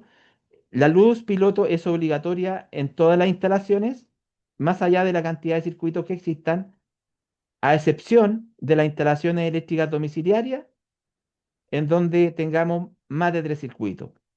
Tanto disyuntor general omnipolar como luz piloto, en el caso de ser vivienda, son obligatorios solamente cuando tenemos más de 3 circuitos. Ok, entonces acá tenemos empresa distribuidora, una línea gruesa en la parte superior. Esta línea segmentada que aparece acá representa los deslindes de la propiedad de nuestro cliente. Acá estamos representando el empalme. Nosotros sabemos que el empalme son todos los materiales que se usan para unir las líneas de distribución de la compañía eléctrica con nuestro equipo de medida, de acuerdo a lo que dice el RIC número 1. Acá se dibujó el medidor y el disyuntor termomagnético que va dentro de la caja del empalme. Acá hay una declaración que dice datos reales de la instalación existente. O sea, para que yo me comprometa a decir, sí, esto es real, esto es lo que está hecho. Yo sé que muchos instaladores mienten, ¿para qué vamos a vernos la suerte entre gitanos? Hay muchos instaladores que mienten la resistencia puesta a tierra, miente con los informes, ¿ya? Pero cuando los pillan, uy, uy, uy. ¿Qué tenemos que declarar con respecto al empalme? El tipo de empalme, la potencia, la tensión, el tipo de acometida, sección y longitud, la capacidad y la curva del interruptor. Todo eso hay que declararlo en este espacio al ladito de donde dice empalme. Por ejemplo, podría ser empalme, ¿cierto? Tipo de empalme a 9. Quiere decir que es un empalme aéreo, ¿cierto? De hasta 9 kilowatts. La potencia a lo mejor son 8,2 kilowatts.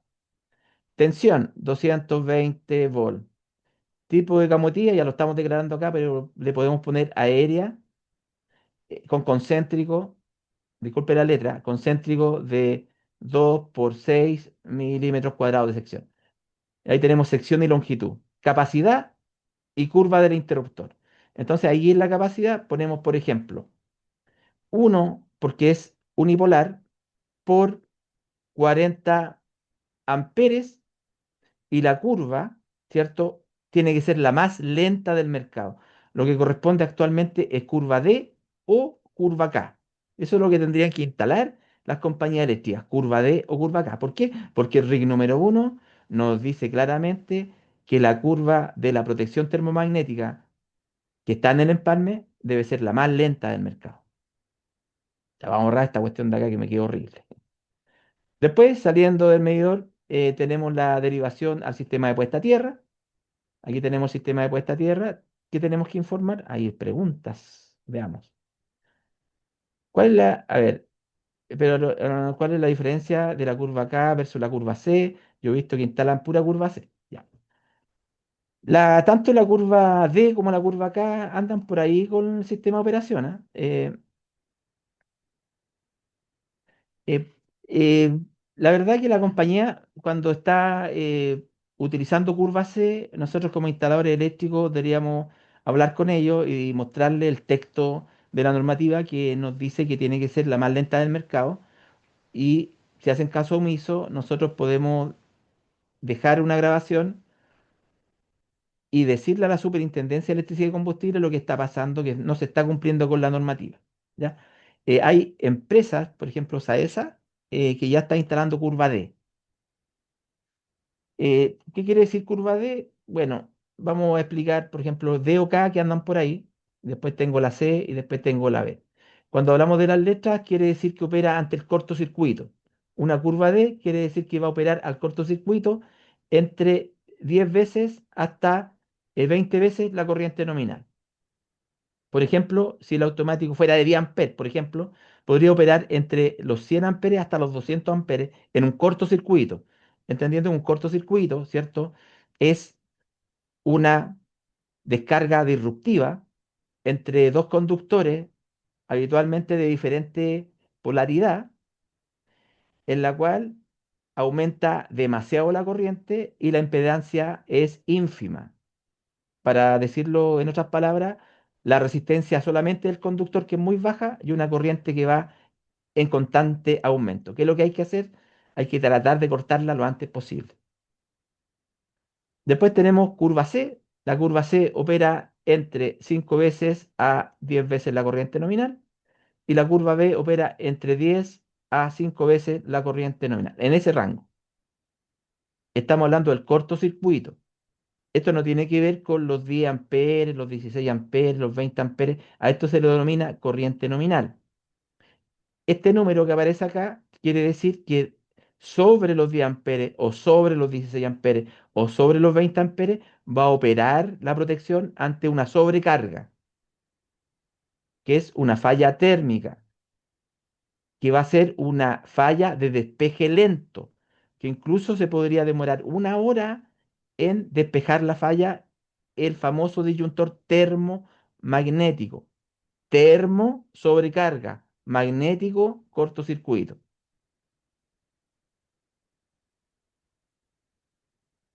Y cuando dice K, eso sería ruptura, sí. Cuando dice K es ruptura. Cuando dice, por ejemplo, puede que diga K, pero por ejemplo un automático eh, de los PIA, pequeños interruptores automáticos instalamos en los tableros de la casa, estos vienen en un cuadrito acá, en un rectángulo, y por ejemplo aparece el número 6000, ¿cierto? Si aparece el número 6000, quiere decir que son 6000 amperes, o puede decir 6 kA, 6000 amperes, lo mismo, o 6 kiloamperes, es lo mismo. ¿Qué quiere decir esto? Que el automático, para decirlo en palabras asociativas, se va a romper si soporta o si pasa por él un cortocircuito superior a 6000 amperes. Por eso se llama corriente de ruptura. O sea, máximo puede soportar un cortocircuito de 6 kiloamperes. Ok, continuamos. Entonces, estamos viendo el tema de la puesta a tierra. La puesta a tierra es necesario tener la información de los conductores que pasan por acá. Por ejemplo, podrían ser, en este caso del ejemplo, dos RBK de 6 milímetros cuadrados que van a sistema de puesta a tierra. Eh, Recordemos que actualmente los conductores de tierra servicio y tierra protección deben ser de la misma sección que la fase, ¿ya? A no ser que las secciones de la fase sean superiores a 25 milímetros cuadrados, la tierra de protección podría ser, ¿cierto? 25 milímetros cuadrados, y sobre 25 milímetros cuadrados se puede ir reduciendo, ¿cierto? La sección de la tierra de protección, ¿ya? Pero es un tema que usted puede revisar en el RIC número 6, ¿ya? Pero para instalaciones de una vivienda son todos los cables de la misma sección. Recordemos que un alimentador y la cometida, mínimo 4 milímetros cuadrados, de ahí para arriba, y ahí tenemos que ver los cálculos de voltaje pérdida, etcétera. Circuitos de iluminación, mínimo 1,5. Circuitos de enchufe, mínimo 2,5 milímetros cuadrados. En viviendas todavía la norma permite circuitos mixtos de enchufes con iluminación, pero con cable de 2,5 tendría que ser. Bueno, pero en un tema que estemos hablando del RIC número 10, nosotros vamos a hacer una charla gratuita con Electromus, una empresa que vende materiales eléctricos. Ahí se está corrigiendo la fecha. Y el profesor voy a ser yo, así que Ahí voy a estar publicando también en mis redes sociales para que puedan participar de esa charla gratuita, pero solamente hay cupo para 50 personas. Ok, vamos a continuar. Estamos analizando esto. Puesta a tierra, información de la puesta a tierra, información de los conductores, valores medidos de la puesta a tierra, método de medición y el instrumento que utilicé. Alimentador. Los alimentadores son los conductores que van desde el medidor hasta un primer tablero o los conductores que salen desde un tablero general a diferentes tableros de distribución. Esos son alimentadores. En este caso sería alimentador primario, ¿cierto? Si salen de un tablero general a diferentes partes, se podrían considerar como alimentadores secundarios. ¿Ya? Pero es un tecnicismo. ¿Qué tenemos que anotar acá? El nombre del alimentador. Tiene que ponerle un nombre. No le va a poner Juanito ni Pedrito, porque generalmente se pone AL1 si es primer alimentador. Tipo de conductor. Ojo, tipo conductor de alimentador tienen que tener doble chaqueta aislante. Si es una casa puede ser RB o RBK. También podría ser RZ1 o RZ1-K. Son conductores. ¿Cuál es la diferencia? Estos de acá tienen chaqueta exterior de policloruro de vinilo, PVC, y estas de acá tienen una chaqueta exterior libre de halógeno. Estos de acá se pueden utilizar en, como alimentadores en locales de reunión de personas, pero este de acá no se puede utilizar como alimentador en local de reunión de personas porque tiene una chaqueta que es de policloruro de vinilo. El cloruro viene de cloro y el cloro es un material halógeno. Muy bien, seguimos. Sección, la sección del cable, la caída de tensión, la canalización que estoy utilizando, tipo y sección de la canalización. Si no le pone sección, le puedo poner los milímetros de diámetro de la tubería. Después tenemos el tablero. TDA, se destaca que es TDA, tablero de instrucción de alumbrado, por ejemplo. Ya sabemos los errores que hay acá, pero acá tenemos que destacar, por ejemplo, las barras de distribución. Hay que anotar la sección de la barra de distribución y la capacidad de transporte. Acá es donde tengo que tener y ser muy juicioso, decía mi mamá, tener criterio para poder elegir las buenas barras de distribución. Por ejemplo, si acá tengo un general de 40 amperes, bueno, las barritas de distribución por lo menos deben soportar 40 amperes. Y eso lo veo en las especificaciones técnicas del fabricante. Hay que tener cuidado con eso.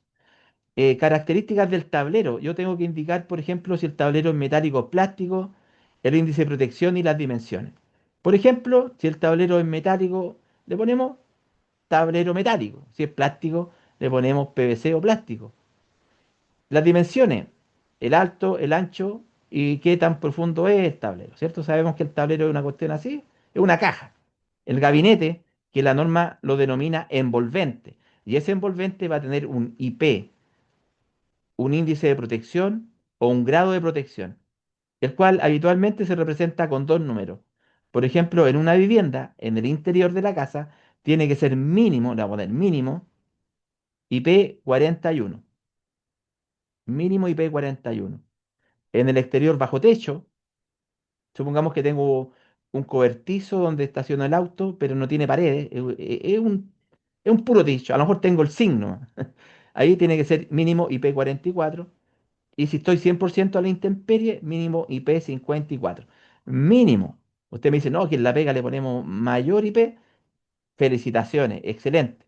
Siempre las normativas nos hablan de las condiciones mínimas de seguridad. ¿Qué significa el 4 acá?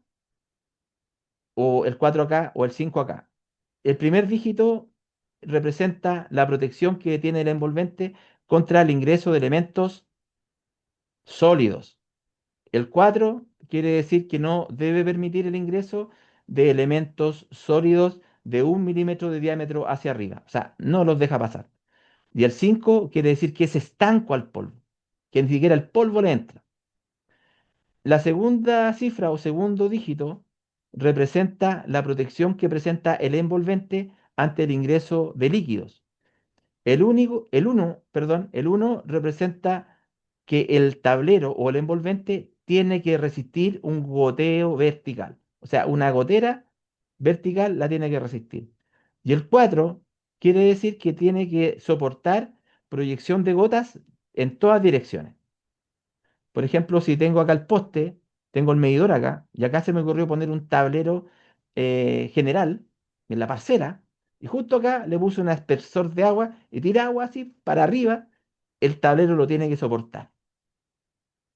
Ya, me estoy entusiasmando mucho, voy a ver la hora. Ya, nos quedan 15 minutos. Entonces, no sé si hay duda, consulta hasta el momento.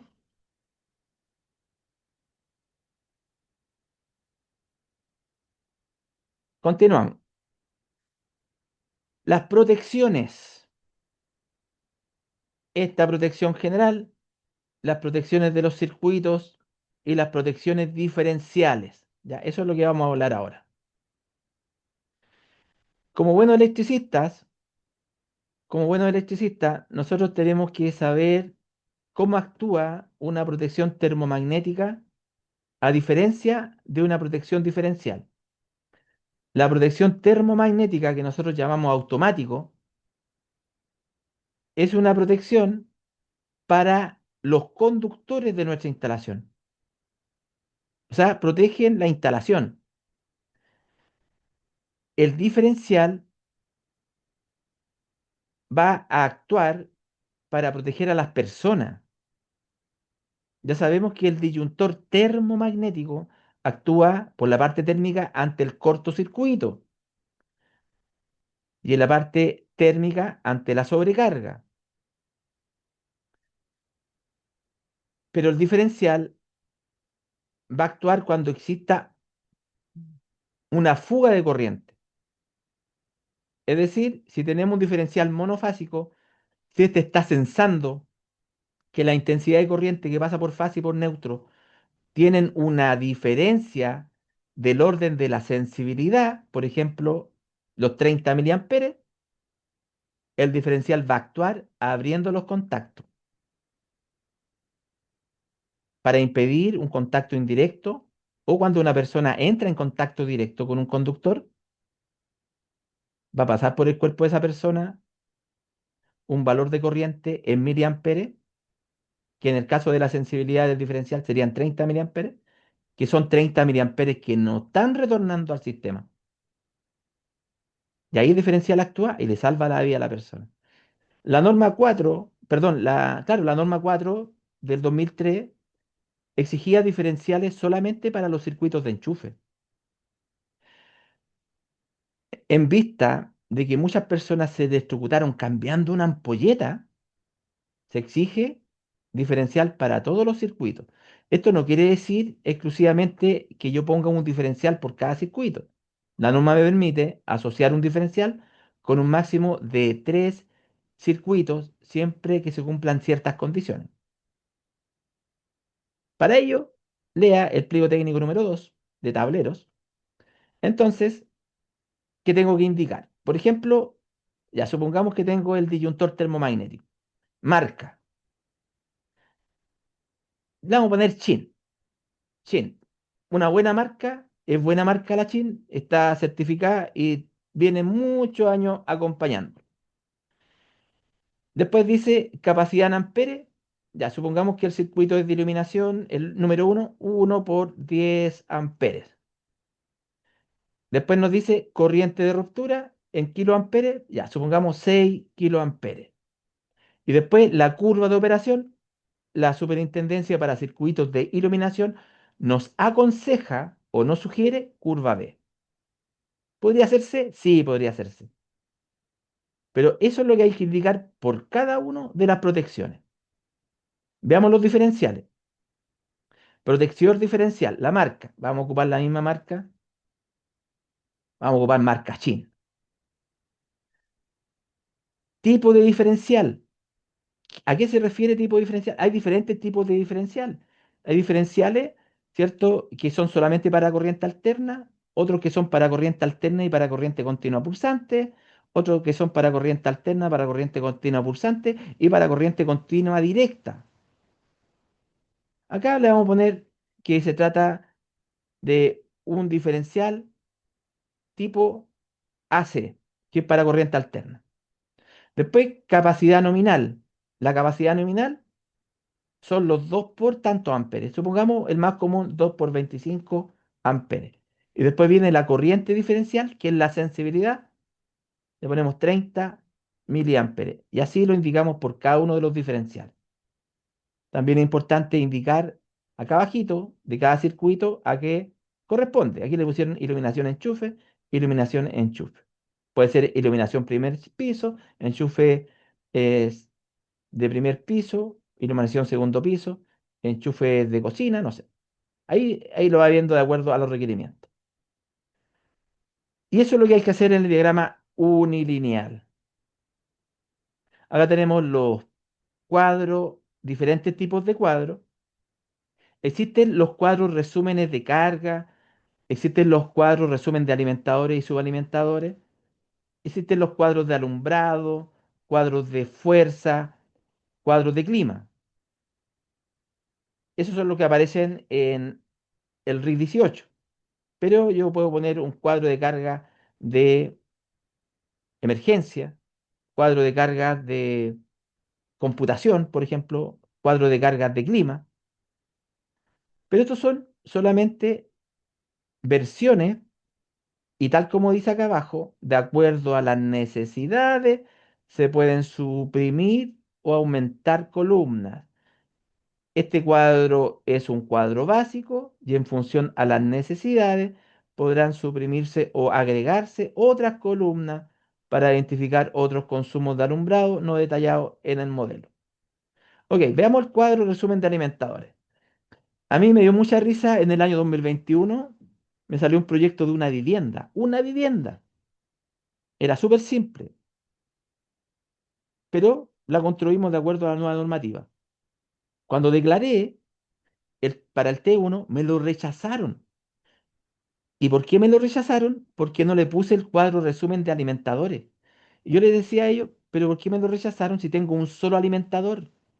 Un cuadro de resumen de alimentadores es cuando tengo alimentadores, más de un alimentador. Así que bueno, tuve que presentarlo de nuevo y ponerle, por ejemplo, alimentador o subalimentador, nombre. AL1. Desde el medidor hasta el TDA. Fase en milímetros cuadrados, ya, 6. Neutro, 6. Tierra de protección, 6. Tipo de aireación, RBK. Longitud, ya, eran 2 metros la cuestión. Potencia en kilowatt, me parece que eran 8,2 kilowatts. Protección asignada, 40 amperes. Voltaje de pérdida, era como 1,2 volts. Ducto, en este caso era tubería plástica rígida, me parece que le pusimos de 60. Me parece, no me acuerdo si le pusimos 50 o 63, parece, no me acuerdo bien. Ya, y eso es lo que hay que anotar por cada uno de los alimentadores primarios y alimentadores secundarios. Con respecto al cuadro de cargas de alumbrado, es algo que ustedes conocen, pero también en el curso, si toman el curso con nosotros, ojalá lo tomen, van a aprender a hacerlo, ¿ya? Circuito 1, 2, 3, 4, portalámparas de 100 watts, enchufes de 250, otro, enchufes de 2000, total de centros, tanto, potencia aquí en watt o kilowatt, fase R o S o T, la que corresponda, protecciones diferenciales, anotar disyuntores, anotar, canalización, la sección del conductor y el diámetro del ducto y la ubicación.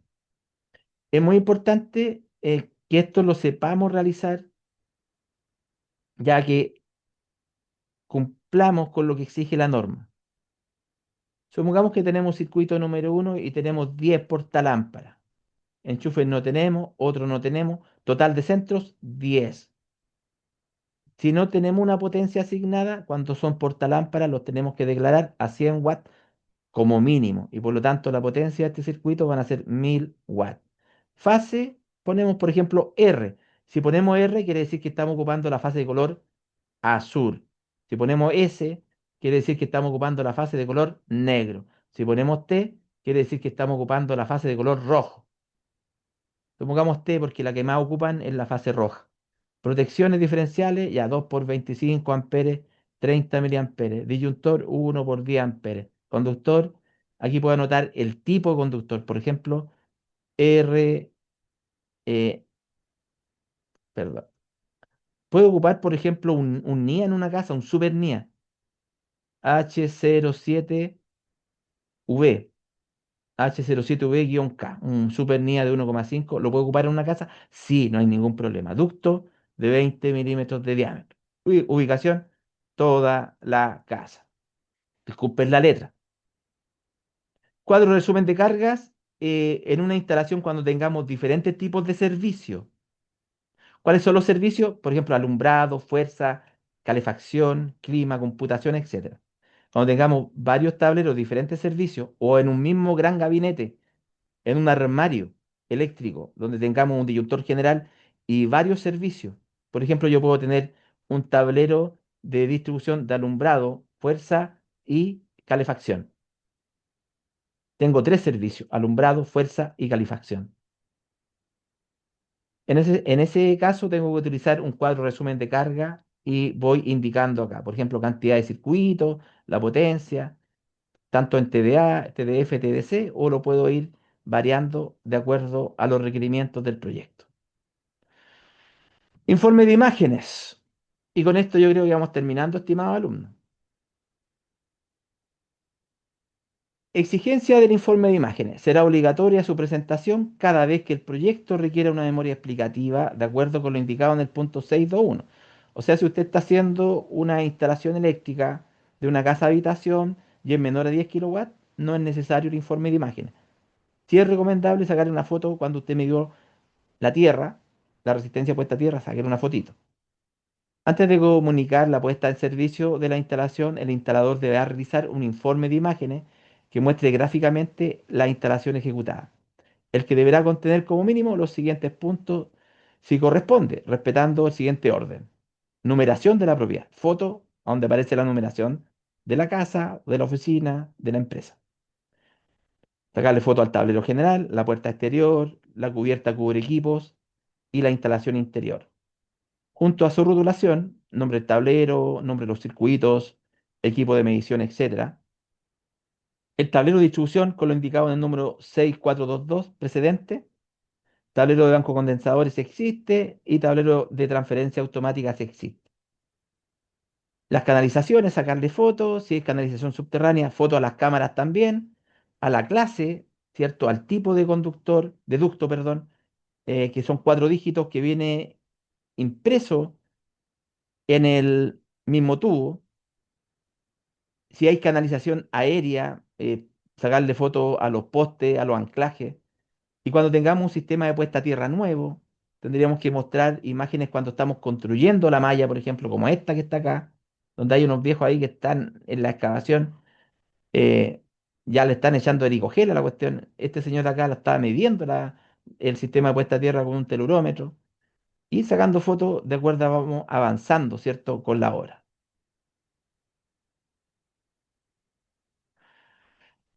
Hay una pregunta por acá. He visto, profesor, muchas personas quieren regularizar su instalación antigua a instalación normalizada, por decirlo así. Debe hacer el mismo T1 con plano y todo para regularizar la instalación normada. ¿Se da garantía de aquello? A ver, lo que pregunta Alex, eh, cuando nosotros tenemos una instalación eléctrica antigua, esa instalación debe tener un T1 de la fecha que haya sido. El T1 es una comunicación de energización que no tiene fecha de vencimiento. O sea, si esa instalación antigua no ha sido modificada, o sea, está ahí la instalación antigua y tiene su plano y su T1, aunque sea de los años 90, está bien. Pero si yo voy a hacer un aumento de instalación, un aumento de capacidad, yo necesito hacer un nuevo T1. ¿Y qué es lo que tengo que declarar y qué es lo que tengo que modificar? Ya, con esta pregunta me llevó acá, voy a ir acá a una pizarrita para poder responderle.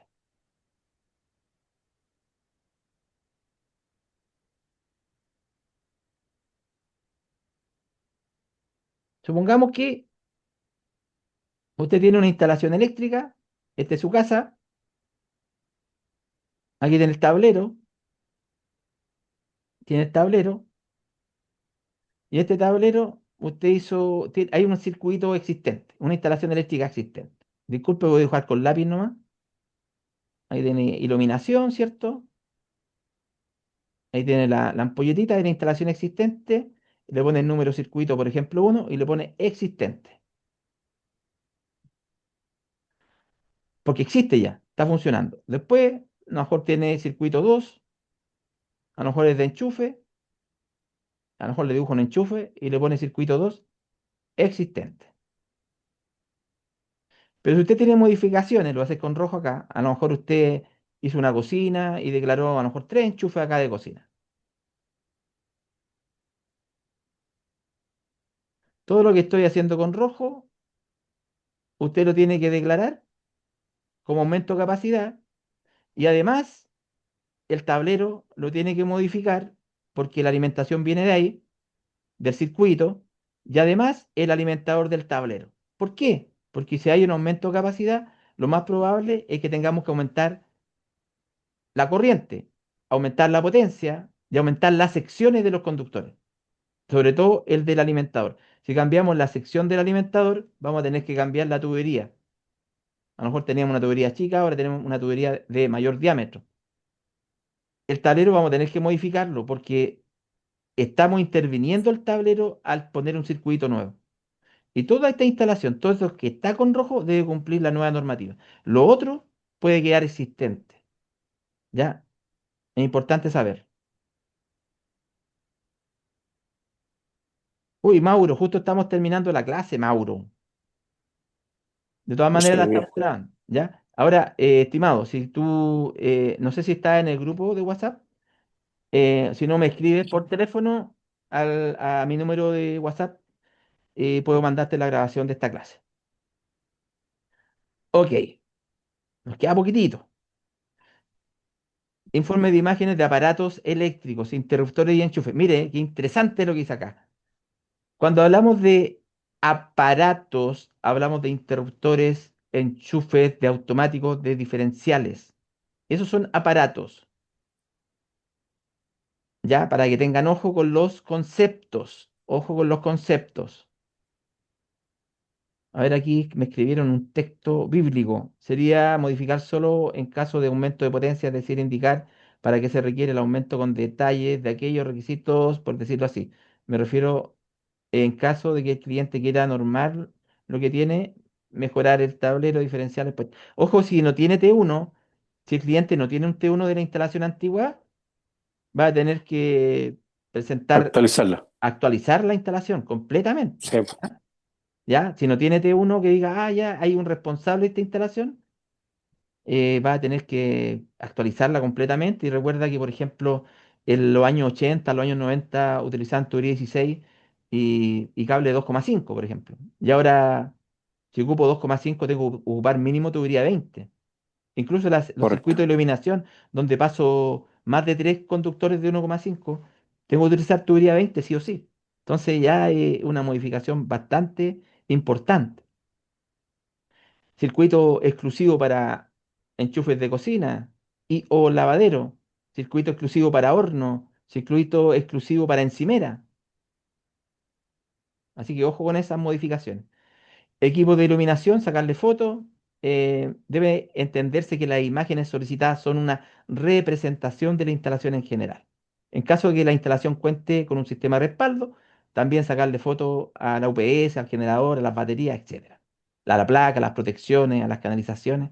Muchas, muchas fotos que tendríamos que sacar para hacer el informe de imágenes. Ya, chiquillos, alcanzamos a ver toda la presentación. Eh, Aquí sigue nuestro compañero, dice, sí, he visto muchos casos en que quieren normalizar instalaciones existentes solo para ventas de casa, por ejemplo, indicando que no existen riesgos. Muy buena la clase, muchas gracias. Y por último, no se me arranque, no se me arranque, por favor, no se me arranque.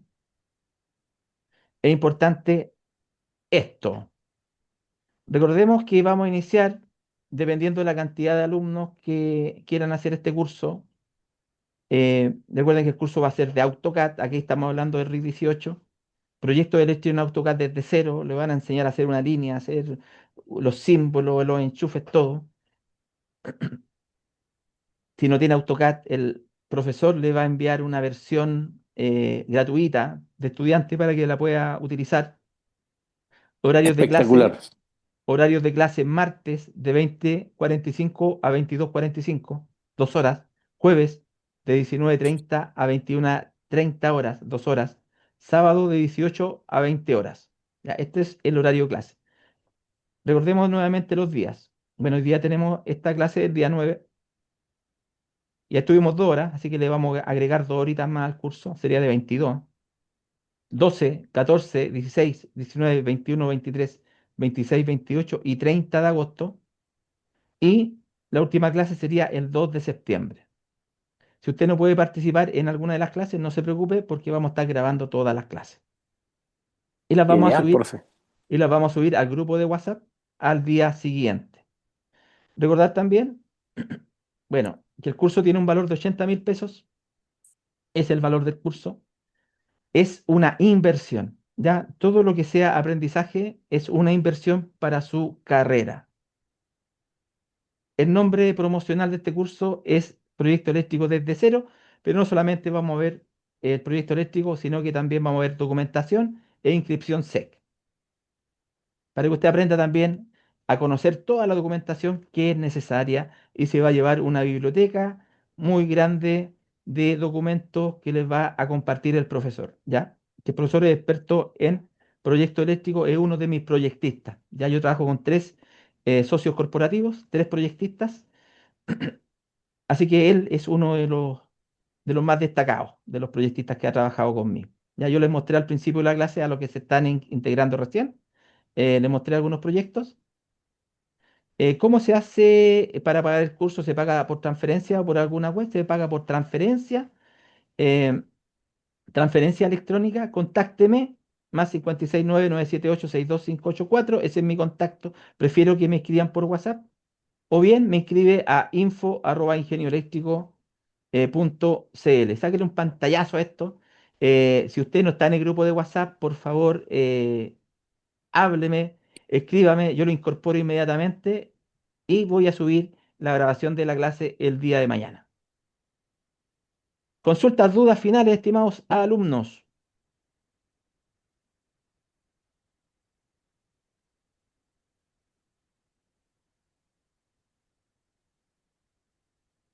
Estamos formando una gran familia de instaladores eléctricos de todas las clases, A, B, C y D. em, y también vamos a empezar a subir contenido también a las redes sociales, como este también va a quedar liberado para que todos los puedan ver. Ya, chiquillos, un gustazo haber compartido con ustedes. Voy a dejar de compartir un poquito.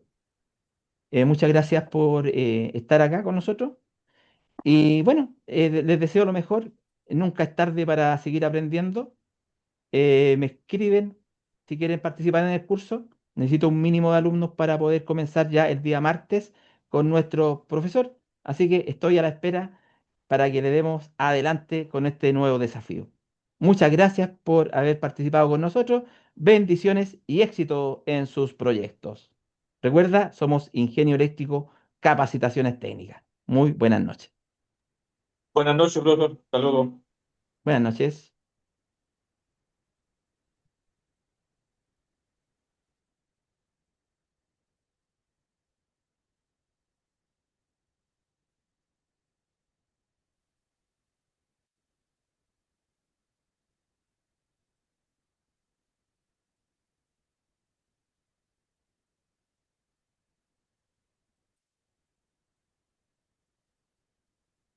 Ah, llegué a la última clase. Chútale. Ya, Ahí me pero escribe, me escribe por el WhatsApp, estimado, al más 569-978-62584 y yo le puedo enviar la grabación. sí, profe. Vale, muchas gracias. Ya, estimado. ¿Usted está en el grupo? Sí, yo estoy en todos los grupos que usted ¿Pero tiene. en el grupo de este curso? Sí, me llegó la invitación por este grupo y por igual usted lo envió en particular a mi WhatsApp. Ah, ya, vale, vale. Entonces le Sí, va a no sé, llegar la estoy grabación. enganchado. Ya, que Bueno, esté muchas bien. gracias, que esté bien. Chao, Chao, chao. chao.